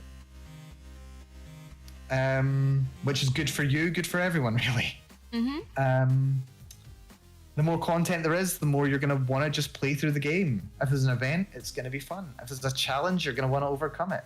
If there's a giveaway where you get like a bunch of free rolls just for playing through a story, you're going to want to take advantage of that. You're going to want to have fun with it. So yeah, that's good for everyone, for there to be more content updates, as long as it's not too overwhelming and it's not just new banners to encourage people to pay more. Soft reasons to pay more, like a difficult challenge that needs a new team composition. That can help. Transparency in your gacha system is very good. Publish what the rates in your gacha are. People like knowing what the odds are because it lets people who are able to can make the plans for how much they're able to spend. If you don't know how much to spend, you'll be able to ask someone for help. You can say, hey, I need a hand planning for what I can do this month. And maybe someone will say, oh yeah, if you've got this much money, then this is how much you're going to want to spend, like kind of thing. You can get help if the rates are there. You can make some plans for how much. You know what to expect. You know what the odds are of getting the thing. So then you can look up online and someone will say, oh yeah, statistically the odds of getting this, you're going to have to pay like $300. And then you might think, oh, I can't afford $300 this month. I really can't afford $300. So you can measure your expectations. You can make your plans for how much you can afford. It turns out when you're playing the game, if there are a large number of normal gachas, and if there's a time limited gacha, if it's cheaper, then people tend to enjoy it a bit more and be more willing to do it. People don't want to pay large amounts of money if they're under time pressure. Because if you're under pressure, you pay large amounts of money. If you don't get what you want, you feel really bad because you spent a crazy amount of money just because there was a time limit on it. So yeah, having cheaper limited gachas would be better. Don't go crazy and pay large amounts of money just because something's limited. That goes for, I think, the Call of Duty game is a good example of that, actually. Because those banners will only be up for so long, and you might think, I just want to complete the set. I just want to get that clear skin. Yeah. So, cheaper limited gacha is a good thing to have. I think we've basically decided that Call of Duty is the worst gacha game we've covered today. It's the most painful one ever. And another one that's quite good. When I was doing my research, I was kind of scratching my head a little bit as to wondering why this would be included in gacha transparency. But I suppose it does make sense. Grouping up rares. Like if you have an increased chance of getting a rare drop, then don't artificially make it so that you can't get another rare drop as well. Like in Princess Connect, for example, it would be really satisfying if you got your one guaranteed rare in your 10 pool, and then it turned out to be a 5-star character. But just imagine you got a second. Oh, I've seen people doing that. 5-star character. Like for the GSSR in Fate, I've seen people get their guaranteed plus another one. I'm like, you're luck. Oh yeah. It's amazing. It's happened to me. My first couple of rolls in Princess Connect, I had people screaming with rage and amber glow. I was so satisfied. Boss was angry. You were angry. Everyone was angry. And I loved it. Like, imagine having good gacha luck. I could never. Yeah, that's the thing. But yeah, my luck did average out in the end. It did. It always does. So yeah, group up your rares. Have there be an opportunity to get multiple rare or valuable items in the same roll. Don't say, oh, you've got your one rare, so you don't need another one. No. In fact, you should double up the rares. If someone gets a rare pull, give them an extra bonus. If you get a 6-star character in Arknights, then go crazy. Give them an extra bonus for saying, yeah, you just got this rare. Here's a bunch of in-game currency. Just go have some fun with it.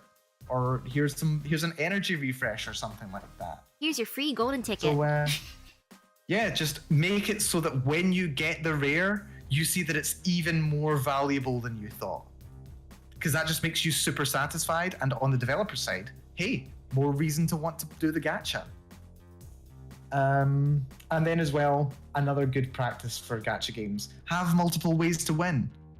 If it's really, really low chances of getting the character that you want in the gacha, give players an opportunity to use their duplicates to buy the character that they want. Give them that degree of choice. They'll be a lot happier for it. let them spend those duplicates on upgrading their original character as well. I know Arknights does that, a lot of characters does that. If you ever get to a situation where the player has more choice, you're going to enjoy yourself more. By having the choice to pick a character or to spend your points in the way that you want, it's just going to give you an extra degree of satisfaction rather than just saying, oh, you rolled this multiple, so that means you've just got a spare one sitting in your inventory. Like, that would just be disappointing. Or if there was only one thing that you could do with a duplicate and you couldn't like convert it into a couple of different things. Because just imagine you got like 2 rare versions of the same character and the only thing you could do was turn it into like shards for the same character. That would just be frustrating. But if you had the option of upgrading that character that you don't use, or you could convert it into like amulets that let you buy a character that you would want, that'd be really good, because then you can choose which direction you want to go with what you've drawn. So yeah, the more ways there are to benefit from the gacha, the better. Oh man, though burning a duplicate hurts though. It does. But if it's a duplicate for a character that you don't use much or you're not interested in, then if it gives you an opportunity to buy a character that you do want, then it's still worth it. It's still valuable. Just not as valuable. But yeah, those are some positive aspects of gacha systems on a design aspect and for the player's aspect as well. So yeah, I suppose that was going to take us on to the live discussion of designing a gacha system. But looking at the time, we're nearly 3 hours into this stream, and I'm not sure how much time we have left. How are you for time, Misaki? I think I'm decent right now because it's only like 9 a.m. Ah, that's good. That's good. Early morning. Not much planned for the morning at the very least today? Hopefully not. I don't want anything to do. Hopefully not. It's Saturday. It's time to rest. Exactly, I say as I plan a stream for tonight. You're planning a stream for tonight as well, oh my. Yeah, on my side, well, it's coming up for 8 p.m. And the thing is, the way that my schedule's been going, I've had to go to bed at like 8:30. Uh-oh. And I'll have to for next week as well, but you know, I can go for a while longer. I'm enjoying myself here. So yeah, do you want to go about designing our own gacha system? Or do you want to do an analysis of one of the other gacha systems we've discussed today? It could be technically a mixture of both, since we can switch to your model, and then we can while looking at that, you know, we can discuss like, yes, I like this part, but then you know what could be improved? Ta-da! Design. Okay, if you want, then we can move over to the model. Okay, I gotta see how it looks on my side. Yeah, let me just see if I can do this on my side. Yeah, that's good. This is good. Okay. Looks decent. I just had to make sure I had a second tab open. So this is fine. Let's full screen this. Where are we? That's that. There we go.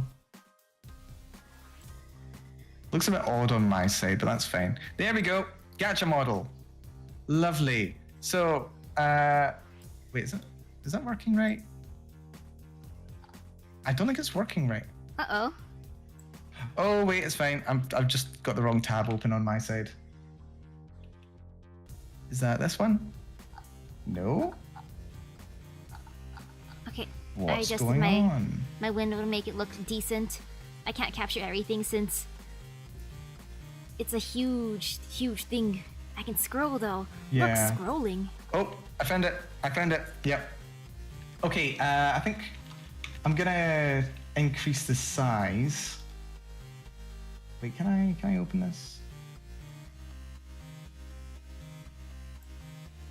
Open with Google Sheets. Wait, I did this, didn't I? While you load that up, I'm just gonna show a little sneak peek. I'm just gonna slowly scroll. Look, you can view numbers. Yeah. Oh wait, I think I've got the wrong tab open. Uh-oh. Which tab is this? Come on, get out of F11 mode. Yeah, I've got duplicate tab open that I don't want to be open. So let's get rid of you. Oh shoot. Oh shoot. Double shoot. Triple shoot. Shoot. Yep, scuff. I know. Okay, that was fun.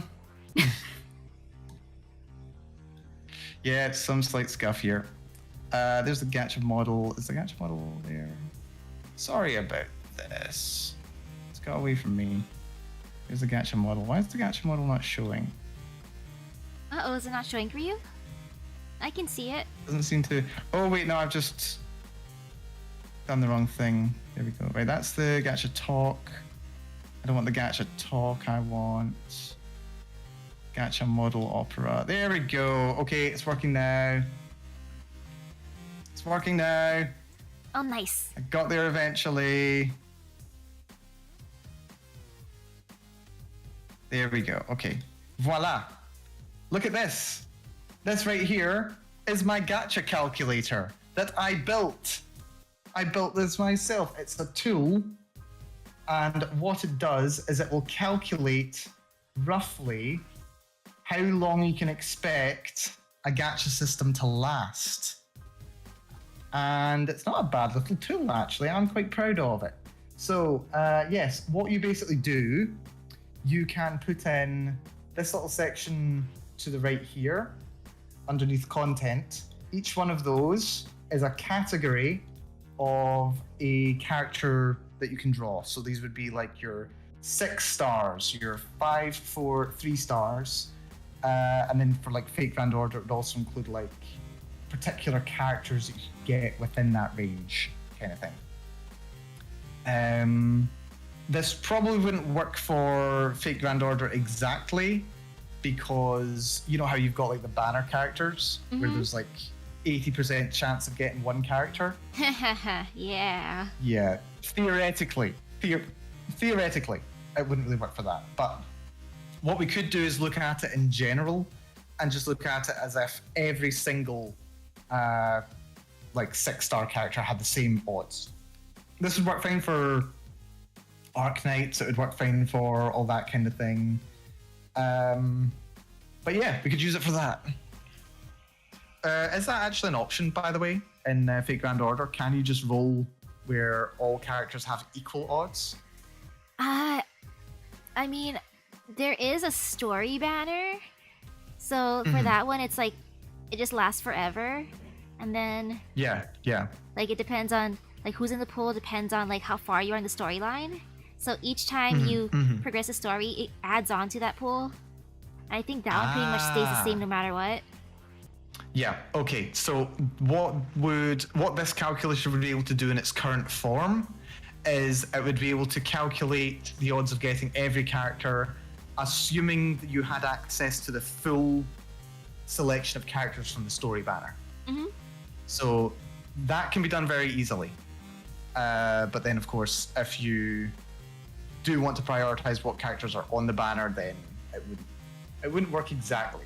This is basically designed to calculate how long it takes for the gacha to be completely filled.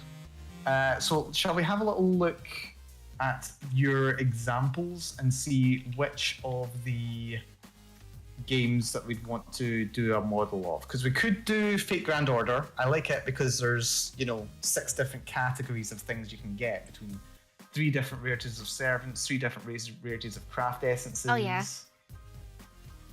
But Arknights is interesting as well because there's the 4 different tiers of characters and like different numbers of characters in each tier.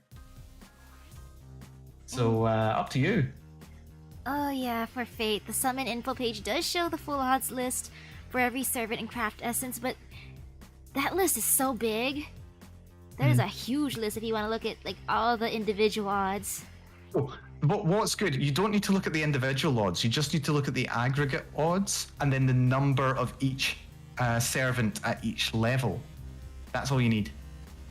Like, we're not looking at individuals, we're looking at aggregate. We're looking at the statistics here. Shall we do Fate Grand Order, just because there's a bit of interesting depth there? I think we'll go Fate Grand Order. Okay, so looking at the model here, let's get rid of my default content. Let's just get rid of that. So First of all, how many total characters or pieces of equipment are there? Actually, no, this might be a bit difficult because how many of each different kind of craft essence are Oh there? gosh, oh there's so much. They're all individually Okay. listed. That's like counting. Or maybe the easier Okay, maybe one. maybe this was a bad idea. Maybe we don't go for Fate Grand I Order think just because Arknights it's might so be big. easier. Let's go for Arknights. Okay, we're gonna go for Arknights. This should be easier because there's just characters here, Mm-hmm. and then we should be able to get like the numbers of each character at each level. So we'll do Arknights. So, how many total characters are there in Arknights? Oh gosh. Is number one. Yo, I'll start counting. populating this so far. Yep, no problem. Ugh, they're so tiny. I don't think I can count all the names. Let's just say there's 6 stars, I like- 5 star, I'm- 4 star, 3 star. Yeah. I can at the very least populate the frequencies. So that's going to be 2%, that's going to be 8%, 50%, and 40%. There we go.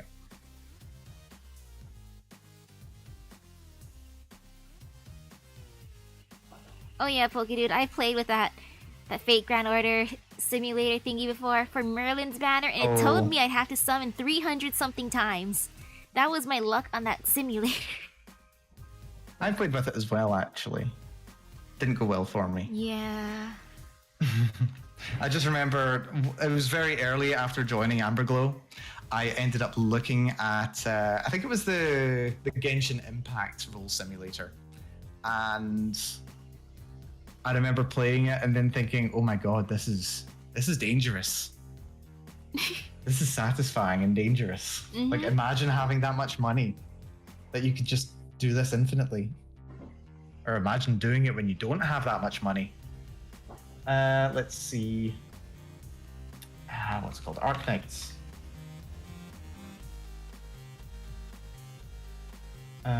Number of agents. And I counted the 3 stars. I think it was like 16-ish 16? for like the 3 stars Cool. at least. And then Yeah. let's say Oh, 4 stars there's- might be like maybe triple that. Just based on like the width of like or how many lines there are. That's how My I'm God, judging there's it so right many. now. There's so many characters. You know what? Actually, there's like tables on the Arknights fandom wiki. I think we might be able to like go through them and just kind of copy that. Okay. Then if I go to Gacha model page and then paste them here, this should Oopsies. work. That's a little model Paste. thingy. Oh, it's pasting all the pictures as well. Oh dear. Don't freeze. Don't freeze. Don't freeze. Don't freeze. It's gonna freeze. Uh-oh. Yeah, this is just on the standard banner. We're not looking at special banners.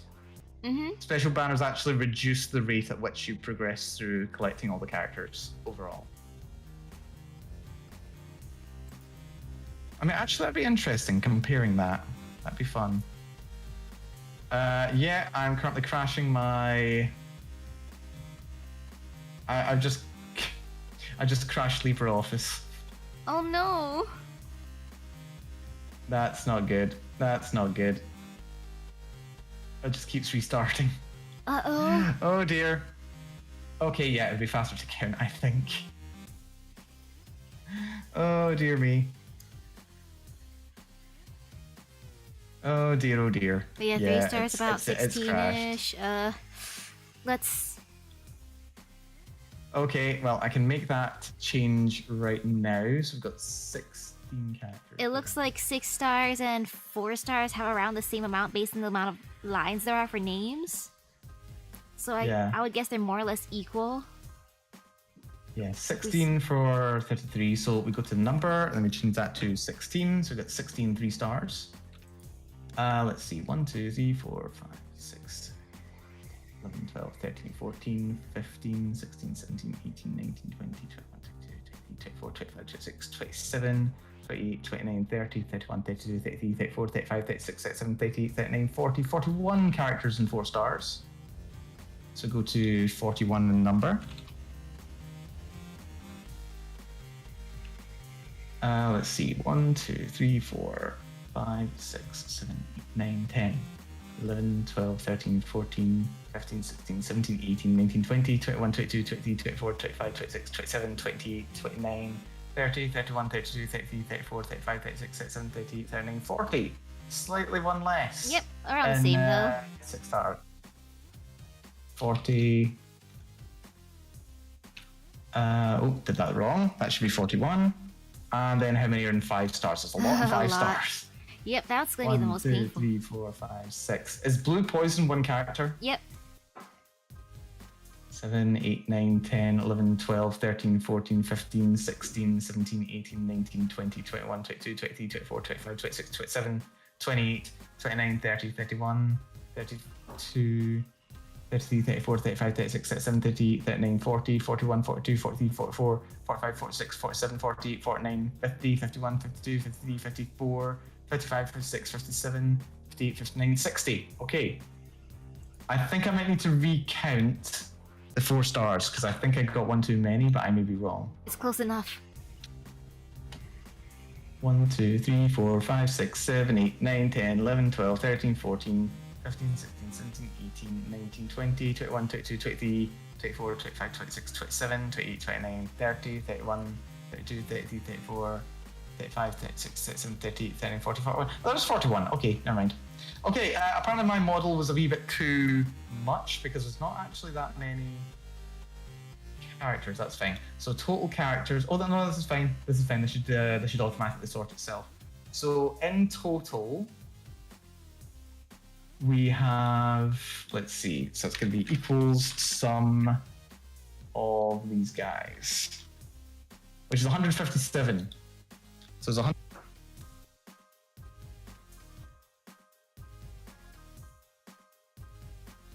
Uh-oh, if you're talking, your mic might have went out. Uh-oh, can you hear me? Mal, give me a sign. Where are you? How long have I been muted? Okay, you just... I've been talking. The total, Did the you sum hear total. all my counting? Did Yes. you hear all my counting? Yeah, oh, it no. went... Okay, that's fine. You muted after like the sum total 157. I'm like, Oh, yeah. uh-oh, uh-oh. Okay, that's fine. Yeah, no, I accidentally muted myself. My Discord is still set, so if I hit the 7 number key, then I mute myself. Oh, okay. I hate having shortcuts on the number pad because I'm used to using the number pad for inputting numbers. I like spreadsheets and numbers. Okay, so what we can see here then is we've now got a model that tells us how long it's going to take for us to... it's going to tell us how long it's going to take for us to complete the game, how many pulls it takes in total. And you can actually use this calculator to tell you statistically what the odds are of getting every single character and at what point you'll have every character. So what we do, this line here, we just put in the categories of each character. So all the 6 stars, 5, 4, 3. Mm-hmm. We put the number in each rank in this column here. And then the frequencies of them in this one. So 6 stars are 2%, 5 stars are 8%, 4 stars 50, 3 stars 40. This is where all the calculations get done. If we set the pool size to 40, no, if set the pool size to 10, so if you pull them in groups of 10, that means that to get, where is it again? This is it, down here. So to get any specific member of the 6 stars, you would have to pull 2,000 times. Oh, the feels. Yeah, 2,000 times total to get all of them. To get all the 3 stars, not too bad, actually. It only takes 40 rolls to get all of them. Like, if you do 4, statistically speaking, if you do 4, 10 rolls, you will have all of them. you will have all of them like by then, or at the very least, you'll have had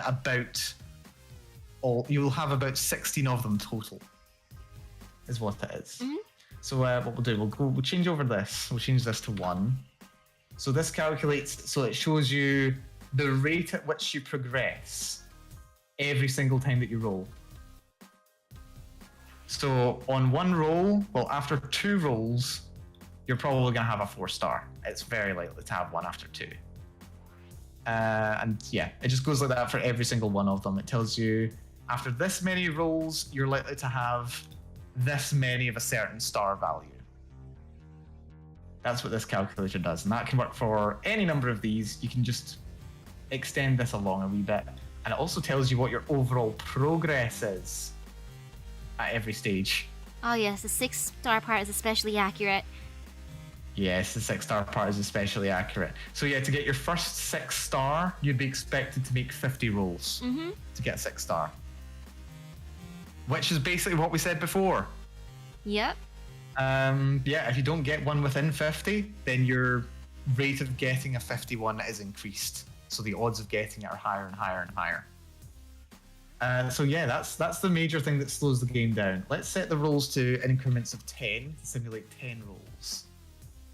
So yeah, if we scroll right the way down, how many? Yeah, there's 40 6-star characters. So if we scroll right the way down here, let's follow the 6th roll. We go all the way down, and then we see there 2,000 rolls, 40 characters, and at that point you've completed it. So that's 2,000 rolls in total that you would have to be making. How much is it roughly to be able to make 1 10 roll? Oh, cost-wise? Yeah. 6,000 currency. Okay, so 6,000 times 2,000 is 1.2 million. But yeah, no. This doesn't just assume no dupes. Actually, no. This. Yeah, this doesn't assume duplicates. Yes. It says how many of them total you're likely to get. Statistically, this would be the average, but it would not be the mean kind of thing. Or rather, it's the average, but it wouldn't be the expected value, is the thing. It would take more than this. This is what you would hope for. This is what you would hope for, yeah. If you got lucky. Mm-hmm. But yeah, good luck with that, basically. So yeah, when they designed this game... Oh, actually, is there a way that I can extend this? Because... Oh, yeah, because I can... Oh, that's fun. Sorry, just getting distracted by the thoughts of what maths I could do in a calculator in the future. I could actually work out the statistical odds of when you're likely to get all of them. I'm gonna have to go into, what are they called? Not factorials, fortunately, yeah. But yeah, the odds of getting any particular... This is the odds of getting 20 of them, or 40 of them, rather.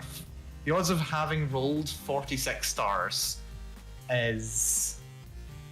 you have to get 2,000 rolls. But then, let's actually see if I can do a quick calculation and figure out what the maximum expectation would be. Okay, oh man, that so, number's gonna be huge. Yeah. So there are...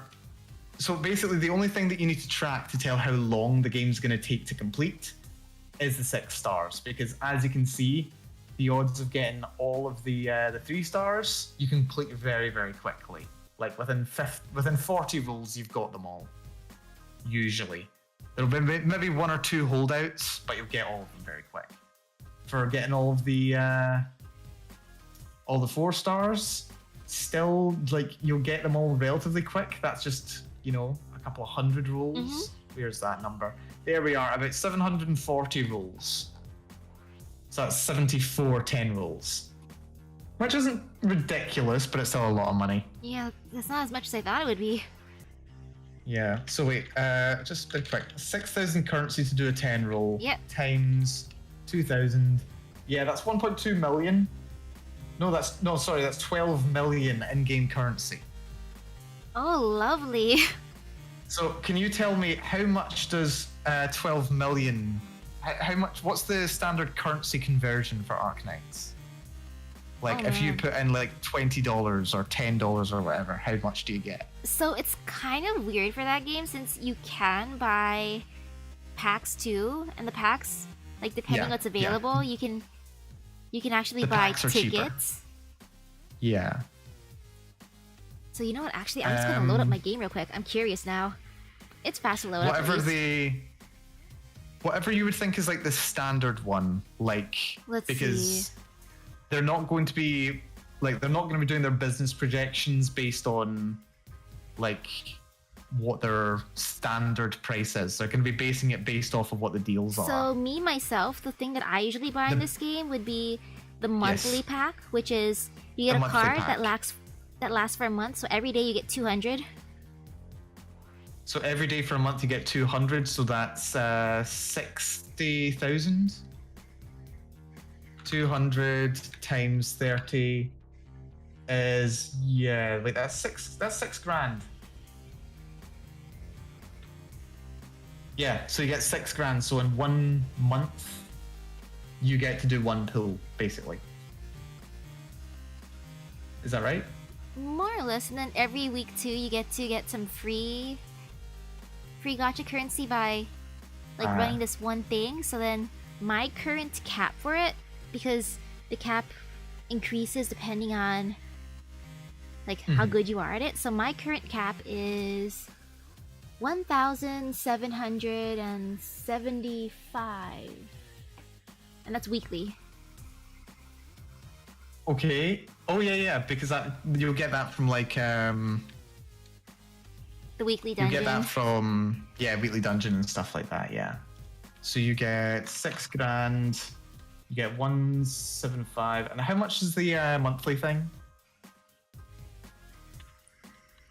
For the cost, or Yeah, the cost of the thing, like the monthly pack. my monthly card was about $5. $5. Okay, so that's $5. So it's $5 per roll. Would be the lowest value then. Okay. So let's assume that it's $5 per roll times 6,000. Okay. So we're gonna do that divided by We're going to do that divided by 6,000 is 2,000 naturally. So yeah, 2,000 times 5. Basically, to have done this much, you're expected to pay somewhere in the region of $10,000. That sounds about right. $10,000. I can imagine that. Yeah. It's a lot of money. It's a lot of money. But yeah, so that doesn't even guarantee that you get everything. That's assuming no duplicates. And that's assuming that no new characters comes out. Which is silly, yes. Now that's a question. Oh dear me. So, I can actually make a change very quickly now that I think about it. Hold on. If I make one little change to this calculation, if I multiply it by... wait. So you need to add on the factor of getting a duplicate as well. Or like multiply it by the chance of getting a duplicate. So... but then... that's annoying. What's L3 anyway? For that one, L3 is 10 times D9. D9 is the rate of getting it.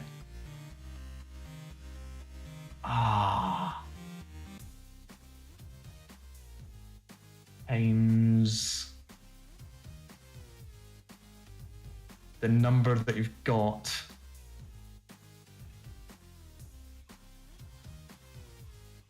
Yeah, that would be the floor of that. Okay, yeah, okay, that's interesting. That's interesting anyway. Can't you divide each percentage chance by the total number in each category? That's not how it would work. Like, that would be the odds of getting a single one. But yeah, you basically have to have a category for every single one there.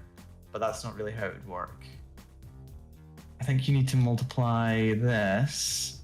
Like, if I multiply this by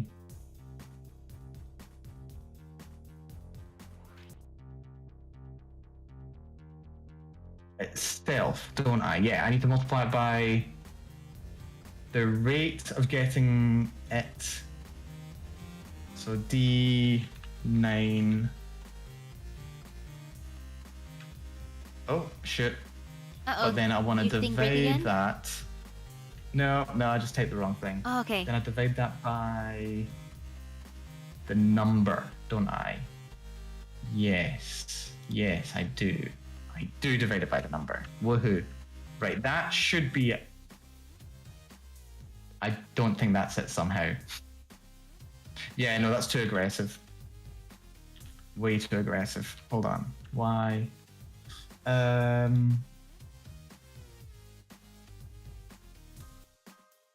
Yeah, no, I don't think I've got that right. No, I'm going to have to do some thinking on that. I'm going to have to do a version 2 of this model to account for the possibility of rolling a duplicate.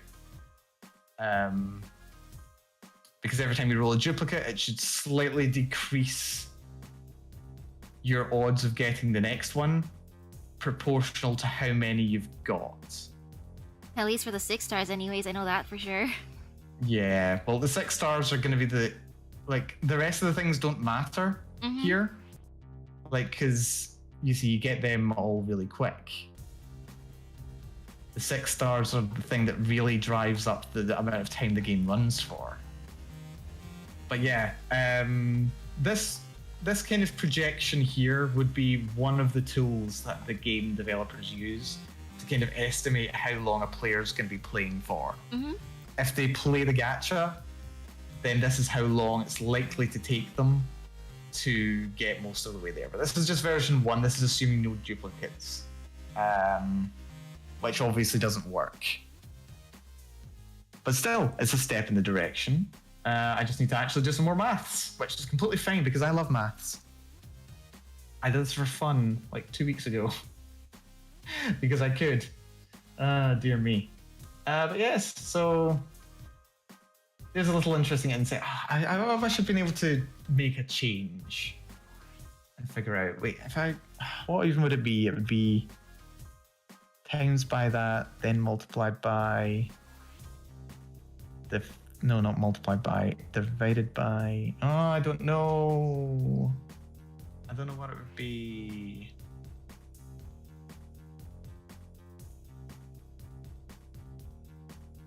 I'm just trying to figure out the maths. Oh man, in a fair world, it would cost about 10,000. Yeah, no, the 10,000 is the lowest it could. World. It's the lowest it could statistically if it was super take. fair, that is considered fair. Yeah. But it doesn't account for, this system doesn't account for really bad luck of getting duplicates. But then how would I change it? Like in a fair world, 10,000. In a super duper ideal, that'd be 157 pulls for the total. I wish. Oh wait, if I did this and then I did times, is it not then 1 minus? Yeah. 1 minus. Wait, is that right? No, that's not right. No, I've got it wrong. It's been okay. It's not intuitive maths. This is maths I know how to do, but it's not intuitive maths, sadly. Divide each percentage chance by a total number. No, that doesn't work. I mean, if you did that, it would be like hard coding it. Would that work? That might work. I don't know. So that tells you the odds of getting one of them with no opportunity for doubles. But then if I wanted a double, would be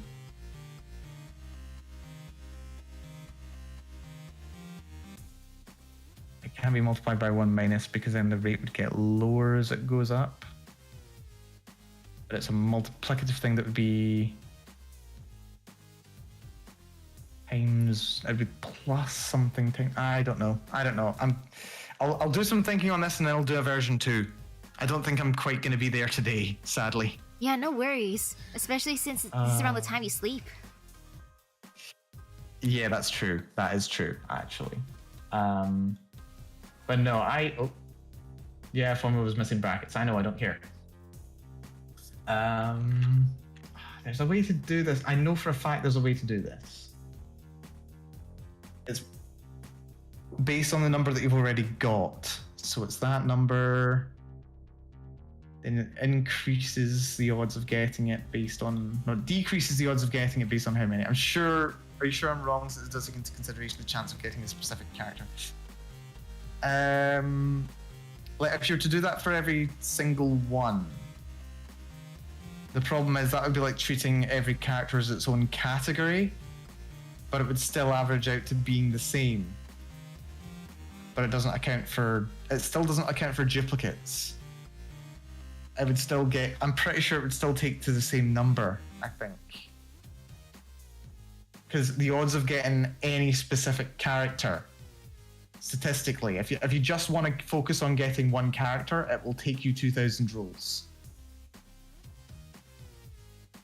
That goes for all of the 6 stars. But that still doesn't account for duplicates.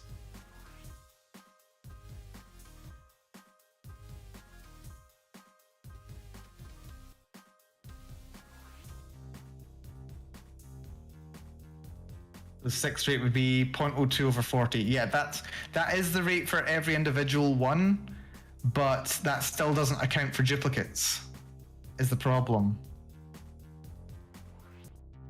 Oh wait, no, I think I'm seeing what you're getting now. Oh wait, I get what you're getting at now. I get what you're getting at. I think I get it. So, 2%, actually I'll do the calculation on here.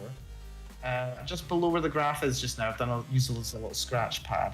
So we've got 2% times, divided by 40. So that's the odds of getting any individual one, which is 1 in 10,000, 5 in 10,000. So how many rolls would you need to do to guarantee getting one of those? Would just be 1 over that, which is, yeah, that's just 2,000.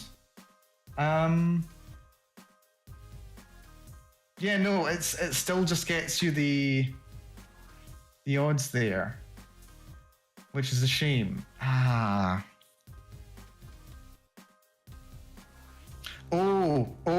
wait. I think I'm getting there. Okay. Okay, hold on. It's to do with powers.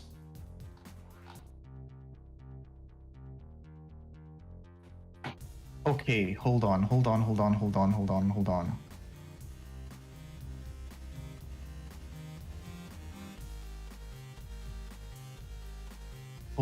Wait, no, I'm getting close. I can think it. It's on the tip of my brain. I can feel it. On the tip of your brain? I can feel it on the tip of my brain. It wants to be thought, but it's not there yet.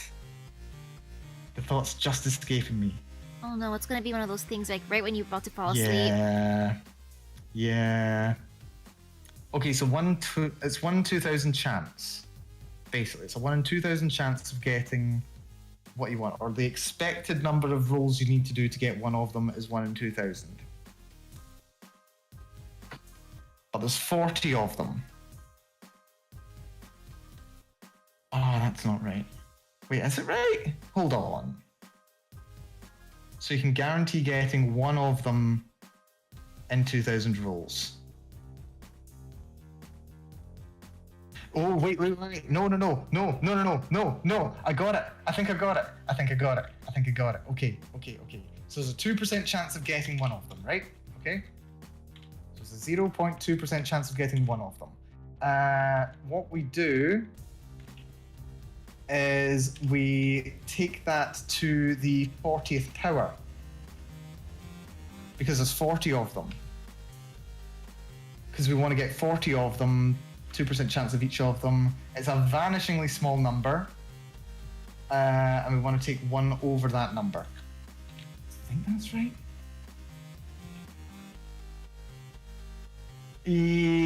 That doesn't seem right. 10 to the 68 doesn't seem right at all. That's not right. That would be how many you need to have. Okay.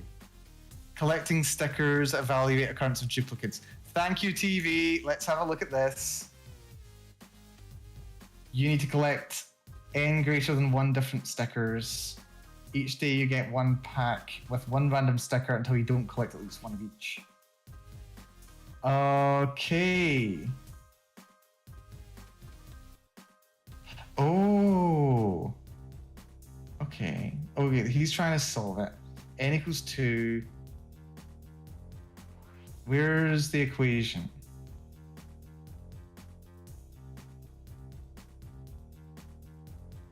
Sum between n and k equals 2 and n, 1 over k.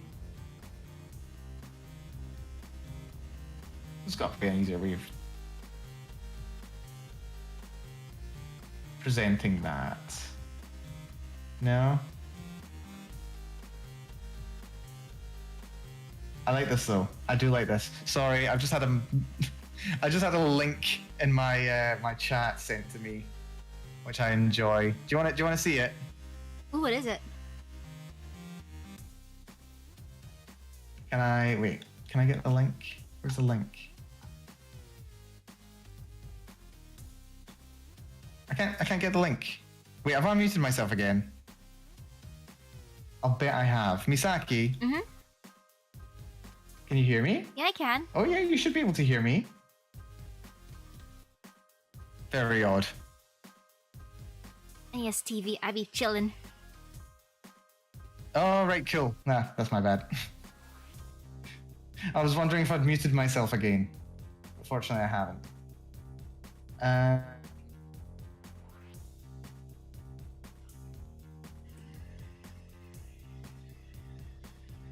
Okay, so this doesn't have a solution, but it is interesting.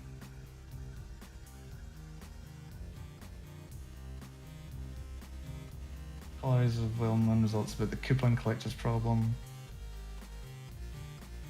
No, TV, it's more like if someone's trying to solve something, I don't like talking because it interrupts the process. Oh no, by all means talk away, that's fine. I don't mind. Because yeah, like for me personally, when I'm like trying to solve something, like actually trying to, and someone's like trying to like talk in the background, I'm like, shut up. I'm just thinking that in my head. No, I don't mind. I do not mind at all. Okay. So, okay, that's interesting. So, the sum of 1 over j, where j is between 1 and n, is a very small number. Oh, that's a limit. That has a limit, doesn't it? A half plus a third plus a quarter. Yeah, is that not... Yeah, that has a limit. I don't remember off the top of my head. That's not Euler's number. Oh,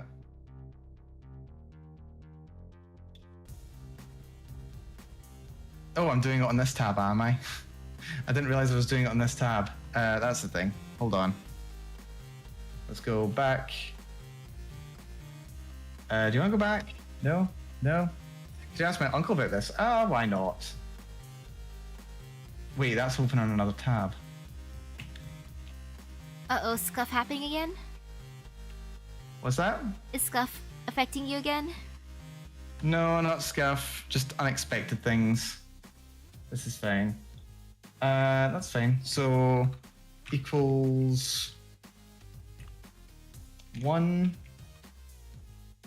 equals that. I'm just gonna actually physically write it out. Just gonna physically write it out. Equals that plus 1. I'm just going to manually write it out because I can't be bothered doing maths. My head is burning. Okay, so equals... No, that's plus. Equals 1 over that. Autofill, very... that was actually helpful, autofill. I need to go down as far as 40. So let's go down as far as 40. Lovely. Then we do equals sum of all of these is that, and then we do equals that times 40. That should be the result. 171 times what though?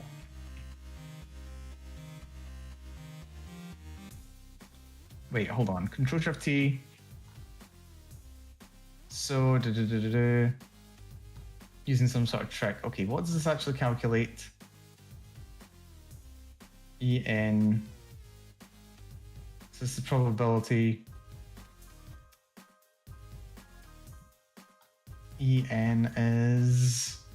I'm unsure.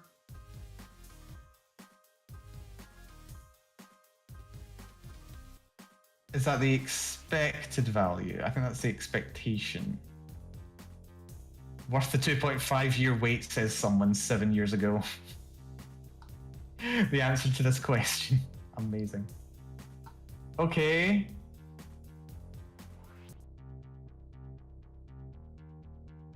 Oh yeah, that's the expected value. Okay. So, okay, so this is the factor. 171 times the amount of rolls it takes to get 1, which is 50. So it looks like the answer is 8,557 rolls, which, yeah, that's a bit over 4 times. Yeah, that's a bit over 4 times as long as this game goes. Okay, that's good. No, I've got it. I'm satisfied with this answer. That seems to make sense. Oh no, now calculate the money. Sense. Calculate the money, okay. So that's the number of rolls. Let's assume that every roll is $5. If every roll is $5, that is $42,785.43.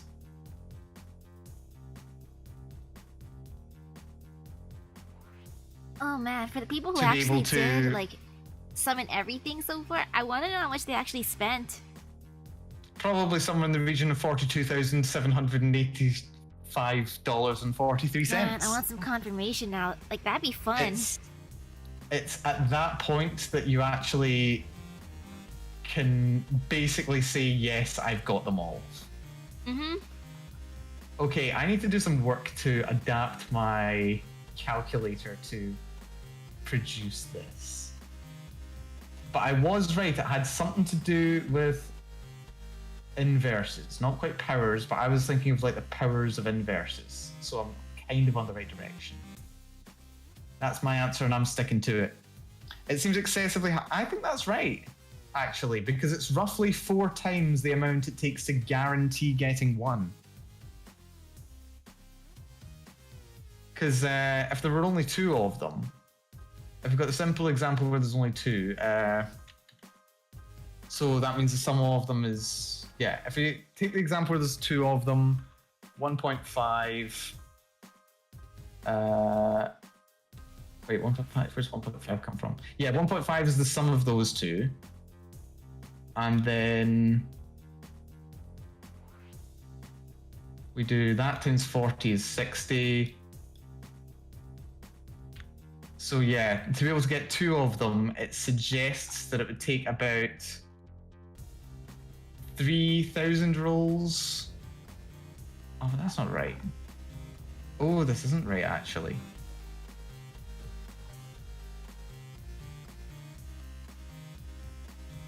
The 100 times 50. What's that times 50?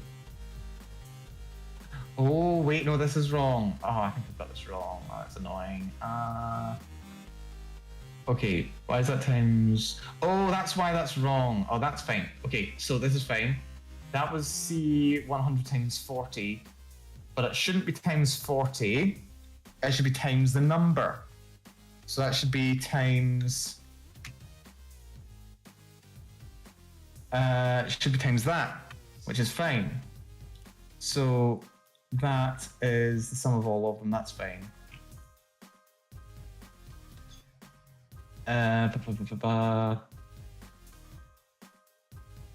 Each of these is going to be different.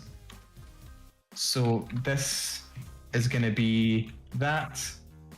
This is going to be the sum of that plus that.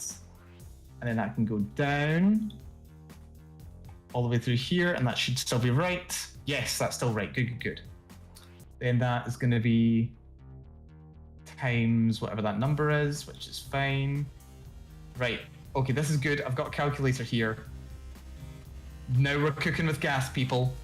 What was that times 50? Yeah, the expected value to get 1. So... Oh yeah, this is wrong. Okay, this is wrong. This is very, very slightly very wrong. Like, if this is wrong in the very slightly. Like too high, nah, it seems accurate to me for Misaki luck. No, it probably is actually, but the problem is if they were. Oh wait, no, this is right. This is right. This is right. This is right. I'm willing to commit to this being right. This is the expected value. You've got an all but 1 6-star, and you've only bought a handful of them. Interesting. Okay, yeah, definitely interesting to compare the numbers that you do get. Oh, although when you're rolling for 6 stars there, TV, you're also focusing down particular ones. And depending on how long you've been playing, if the banners are like once a month, if you've been playing for a year, then you might be getting increased odds of getting specific ones, and they'll be the ones that you don't have. So there is a bit of bias there.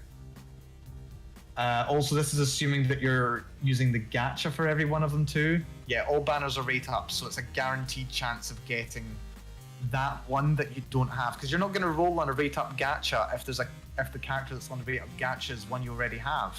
You'll just save your money. Right. Okay. No, I am happy with this. I am very happy with this. This is I've learned something very valuable and very new today. So this is very good. I am very happy. So yeah, this is the expected value right here. So this is the number of 6 stars. This is going to be let's see, 1 over n. This is the cumulative sum of 1 over m. This is going to be sum times the number. Right, that's going to be n. Yeah, that's sometimes the number. This is then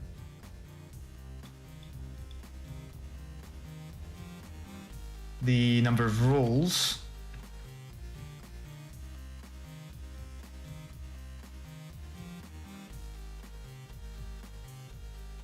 On average, and this is the expected cost.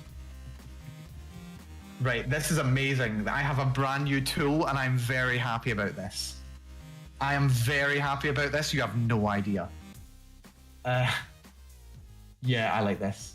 So this is for a gacha, assuming that all of them are the same.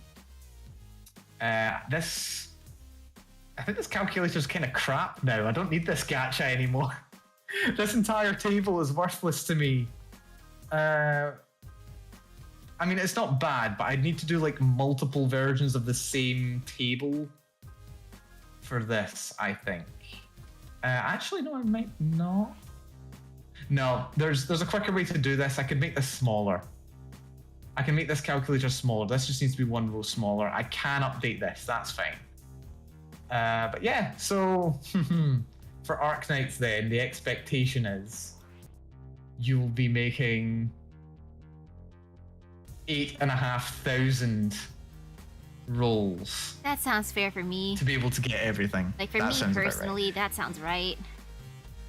And yeah, this is going to be the absolute maximum. Like, this is not going to be the actual calculation that they're using to be able to assume that this is how fast they're going to be doing. This is going to be the slowest possible. If the very worst gacha player was to attempt this, they would end up spending 42 grand. If they are smarter about it, if they don't spend too much, if they wait for rate-up gachas on people that they want to go for, rate-up's a lie. They can reduce the cost. If it's a lie, yes. But yeah, it means that they'll be able to bring the cost down significantly. But even so, they're not going to be able to do any better than this table. So the very best you can expect is to get it in 2,000 rolls. The very worst, statistically speaking, you could expect is to do it in 8,500 rolls. So there's a bit of variation there. There's a good bit of variation there. I wonder if you could work out a standard deviation from that. That would be interesting. Because the odds of getting it perfect are really far out. Oh.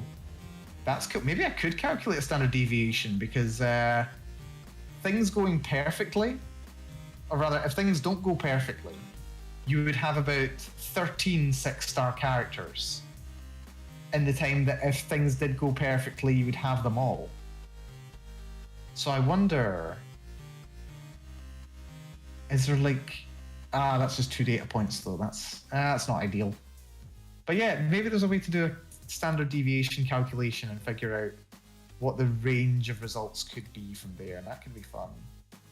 That could be very fun. Yes, this is but for yeah, this gotta has been, catch 'em all. No, we're not gonna go into max potentials. No, that's too painful. Wait, max potentials, like if things were as bad as possible? No, like max potential if like you got like 6 of each, basically. Oh, 6 or 7. yeah. Ooh, that's too painful. That's well, like... I mean, that's actually not difficult. That's actually kind of easy to do.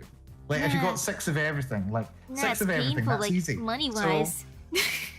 So, if we still assume that it'll take on average 50 rolls to get one of them, and if there's 40 characters, and you get really unlucky and get 6 of all of them, yeah, you're looking at 12,000 rolls. That's 12,000 rolls, and if we multiply that by 5, yeah, you're looking at 60 grand. If you got 6 of everything. Oh no, that would be the best case scenario as well. Ooh. So yeah, let's go back here. That's that times 6, yeah. So yeah, 50 is the minimum. Well, the average for getting one. 40 is the number of characters times 6, which is basically like taking this all the way up to 240. So I can do that. Yeah, if you got everything up to 240. No, that's not right. No, sorry, my bad. My math is off.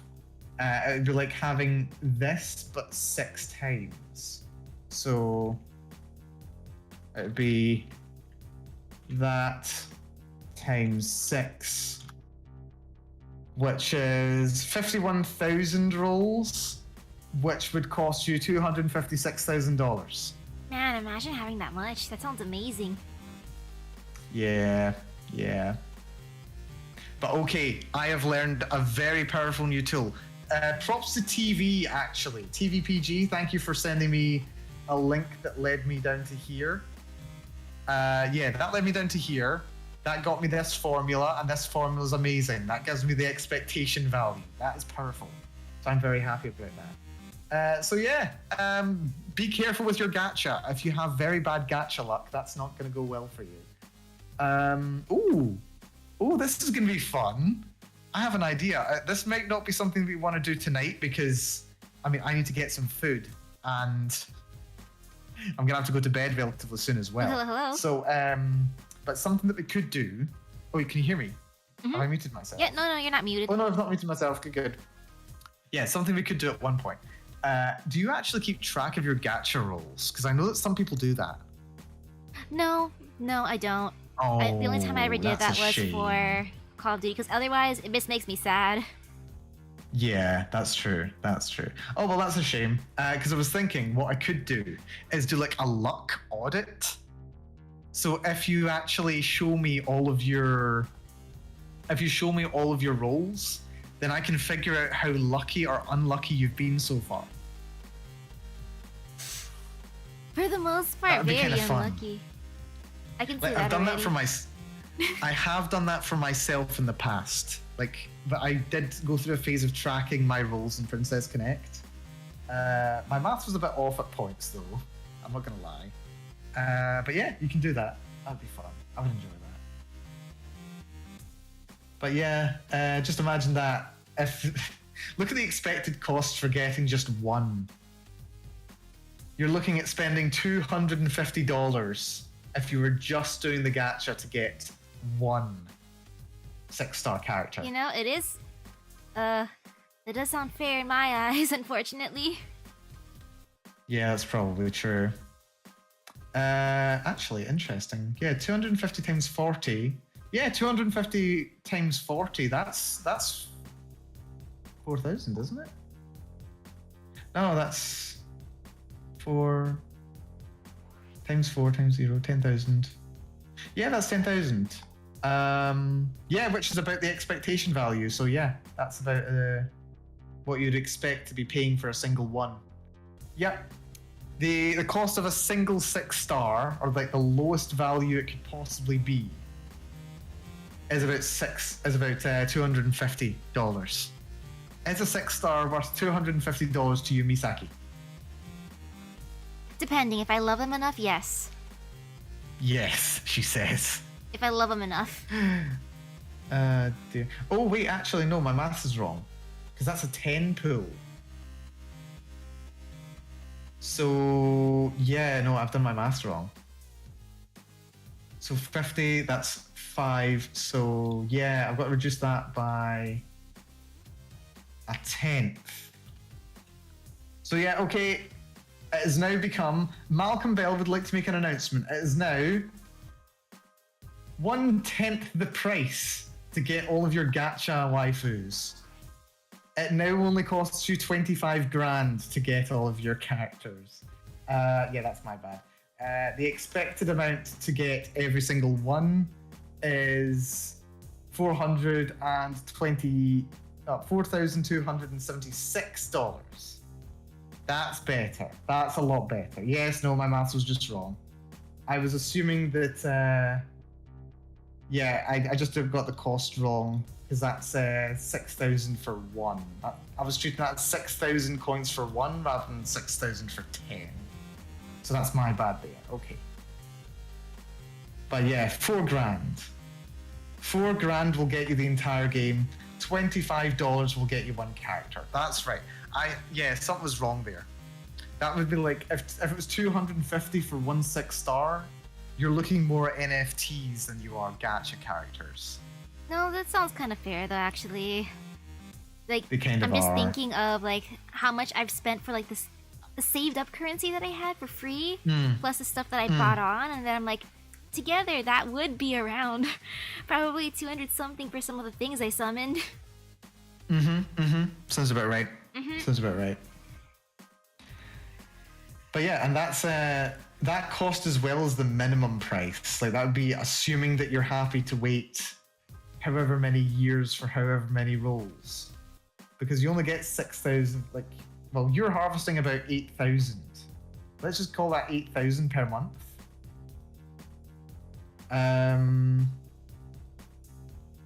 So yeah, if you're getting 8,000 every month, that's 8,000 divided by the 6,000 it takes to do a 10 roll is 1.3 whatever. So then you'd be doing the total number of rolls that you'd be expecting to do, which is this one, and you'd be dividing that by this number. Yeah, so oh wait, no, that's the number of rolls though. No, that's the number of months it would take. Jeez. She's actually getting closer to 18k. 18k? What's 18k? Which is 30 pulls. Ah, that sounds right, yeah. Yeah, 18k is 30 pulls, that's true. So 18k, is that to get one? I'm not sure. Sorry, something in my chat there.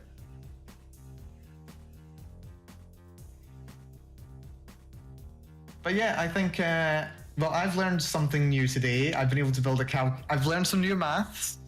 I've learned how to build a new calculator to tell how long it will take to get all of the, like a more realistic scenario of how to get all of the characters that you want. So yeah, that's interesting. Wait, can you only do 5 pulls a week? No. No? Like if you Something have about the funds. TV.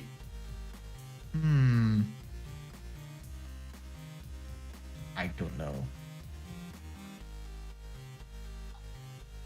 Okay. Man, if I had the money though, I would test it out just to see how long it would take. Yeah. Okay, so you can do 1.3 rolls per month. The total currency you can acquire for free per week amounts to 5 pulls. Ah, that's it. So free pulls is 5. Okay. That's interesting. Okay. So what we do then is we take the total number of rolls and then divide that by 5. So yeah, apparently it'll take you 1,700 weeks to get all of the to do all the rolls. How does that convert into years? Into years, we do that divided by 52, 32.9 years. Okay, 33 years. Great. Wonderful. If you're doing as bad as possible, or if you're doing the expected value, it will take you 30 years to be able to clear the gacha. Assuming that you're not taking advantage of banners. And you're not investing $4,000. So yeah, that's kind of thing. So yeah, what's interesting though, I wonder how many 6-star characters people usually get. Like, what's the expected return from every user? I wonder. Oh, Misaki, maybe you know this actually. Is there a did they not publish how much money had been made by Fate Grand Order? They do publish that kind of stuff, but it's on a different website. Like, it's not on top of the actual game itself. Yeah. How much do you think they made? I think they've made $1 billion, I'm pretty sure. I'm pretty sure they made $1 billion. Right, Fate Go. Oh crap.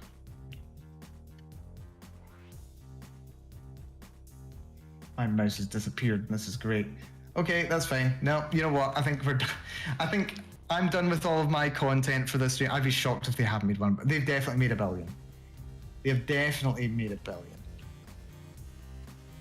That is inevitable. They've definitely done $1 billion. But yeah, I think with that, I'm kind of at my limit for the day. So yeah, I think, unless there's anything else you want to talk about, Misaki? If you've humored me long enough. And again, another reminder to everyone, hope for the best, but expect the worst. Hope for the best for the 2,000, but expect the 4,000 or 5,000. Just expect that. Good stuff. Good stuff. Yeah, expect the worst. Expect to be spending many, many thousands of dollars on this game. Over $4,000 to complete the game if you're a completionist. Not quite as much as that, because we are ignoring how much you get from free play as well. But yeah, no, big spending. So yes, thank you everyone for listening. Big takeaway, gacha can be a very contentious mechanic and a very contentious game genre. But yeah, there's definitely arguments to be made that it can add a lot of value to the game, both for free players and to people who want to pay for the game. So yeah, it's a very interesting genre, and I hope you've enjoyed the little presentation. It's going on for 4 hours. That's a little presentation. What you talking about? It's I've seen TED Talks that are like presentation. pretty much half a day. This is true. I did not expect to go on for 4 hours today. But yeah, and there's some links to some documents that I was using in my research as well. They were very interesting. And I would recommend checking that mobile free-to-play website, by the way. There's a lot of interesting stuff in there on gacha game design. For anyone who's interested, I'm definitely going to be referring to it. So yeah, I think if there's not much else, I think that might have to do us for the day. Okay, I hope you have a nice rest, and also I hope you have a nice dinner. Was it? Yeah, it's dinner time for me. I think I might order some takeaway because I don't fancy cooking tonight. Understandable. I didn't know how long this conversation was going to go. I was thinking like 2 hours or something, but we went on for 4. That's only double. What you talking about? Yeah, that's fair. But this has been very fun. I've learned a lot about various gacha games today. I've learned more maths, which is always a good day for me. And yeah, I don't know. Maybe I was gonna say maybe I'll pick up playing Arknights, but now that I know how much is going to be expected of me to pay, maybe I won't. Darn, we'll get them next time. No worries. We'll see. But yes, with that all having been said, thank you all so very much for coming along to this stream. I do appreciate it. Thank you all for coming along. And thank you, Misaki, for joining me. Your expertise is greatly appreciated. Thank you too, and I'm glad that I could document at least Call of Duty, but I'm just still upset why PowerPoint didn't save it. Like, why? Slides. I don't know what was going on there. It just, for some reason, did not upload. Sad. Very strange. At least I still have the documentation to at least read out loud. It's all right. We'll get him next time. Speaking of, have you played Call of Duty aside from the mobile game? Nope. Didn't think so. Dear, it's quite the game. But no, it's cool. I don't even know what point I'm making. So no worries if you want to play that. Yes, it is free to play. It is. But yes, that will do. Thank you very much, everyone. Do we have any more news before we go? Misaki, any news? For myself personally, nope.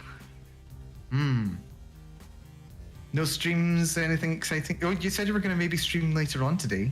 Yeah, I'm definitely going to stream Fate Grand Order later on today. Maybe I'll finish the event. No guarantees, because I have a stream tomorrow morning also, and then I have a stream at night again. Because I will finish these darn events. Looks like you're a glutton not only for gacha, but for streaming gacha as well. Because for me, I have to play the storylines on stream. Otherwise, I'm not going to feel that happy. This is understandable. The streamer mindset, right? You have to. It's like I have to. For myself, I don't know what news I have. Things are kind of good. I think I'm going to be streaming. Oh, am I going to be streaming Tuesday? This is going to be a bit of a rocky week for me this week. So if you enjoy my regular streams, I'm not sure if I'm going to be streaming Tuesday, Thursday, or Saturday actually, but I will be streaming some days this week. I'm going to be moving some things from my home to my my new place. So we'll see what happens. No gorilla tomorrow. I may do a gorilla tomorrow. I'll see how I feel. Yeah, I did intend to do some gorillas this last week, but they didn't end up happening, very sadly. So we'll see for next week, maybe. We'll see what happens. But yes, expect my schedule soon. Trademarked. But yeah, I think with that, I think we're done. Again, thank you, Misaki. Thank you, everyone, for coming along. Yes, thank you too. And this was fun. We should discuss more games again in future, or play them. What an odd thought for VTubers, eh? Playing games. But yes, with that all having been said, I'm Oski. Thank you, everyone. Bye bye. Good night to you. Have a nice dinner too. I shall. Rest well, Misaki. Thank or you. rather, enjoy the rest of your day because you have it all available to you. Yes, chores and then gaming. Haha. Gaming. Much gaming. You're gaching right now, aren't you, Misaki? Nah. I have to look You're at my funds real right quick. now. I wish. I'm probably gonna spend some more in Fate just because I want my dinosaur and I want my satellite, but it probably won't happen. But it's okay. Just gotta hope. It probably won't. We have the odds on it now. Yes. Actually, I wonder how many rolls will you have to do? Yeah, expect to be making about 40 rolls already am in Fate past Grand that. Order. I've Yeah, done I at thought least 50. so. I thought so. Yeah, I'm at that Oh point. wait, yeah, because you've got the rate up as well for Fate Grand Order. It's a And lie. 50. Wait, 50 is the expected value as well. 'Cause I'm it's already like, past that. wait, it's like 25 rolls is the expected value. Like, because you've got 2%. No, 2% is expected to be 50. I'm probably at 60 And then at with the this rate point. up as well, yeah, divided by 0.8, yeah, you should be making about 62 and a half rolls to be able to get it. That's odd. I mean, I did get some people yeah. that weren't the ones, but it's okay. Oh well, best of luck with it. Thank you. Best of luck with it.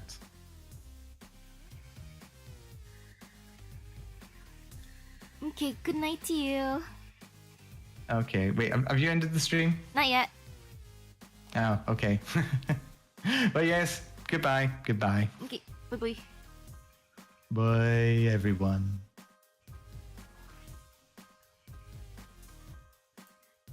But yes, thank you everyone for stopping by the stream. I gotta make my next thumbnail for tonight. I'll do that. When I get to the 4th game, equip the Atlas uniform.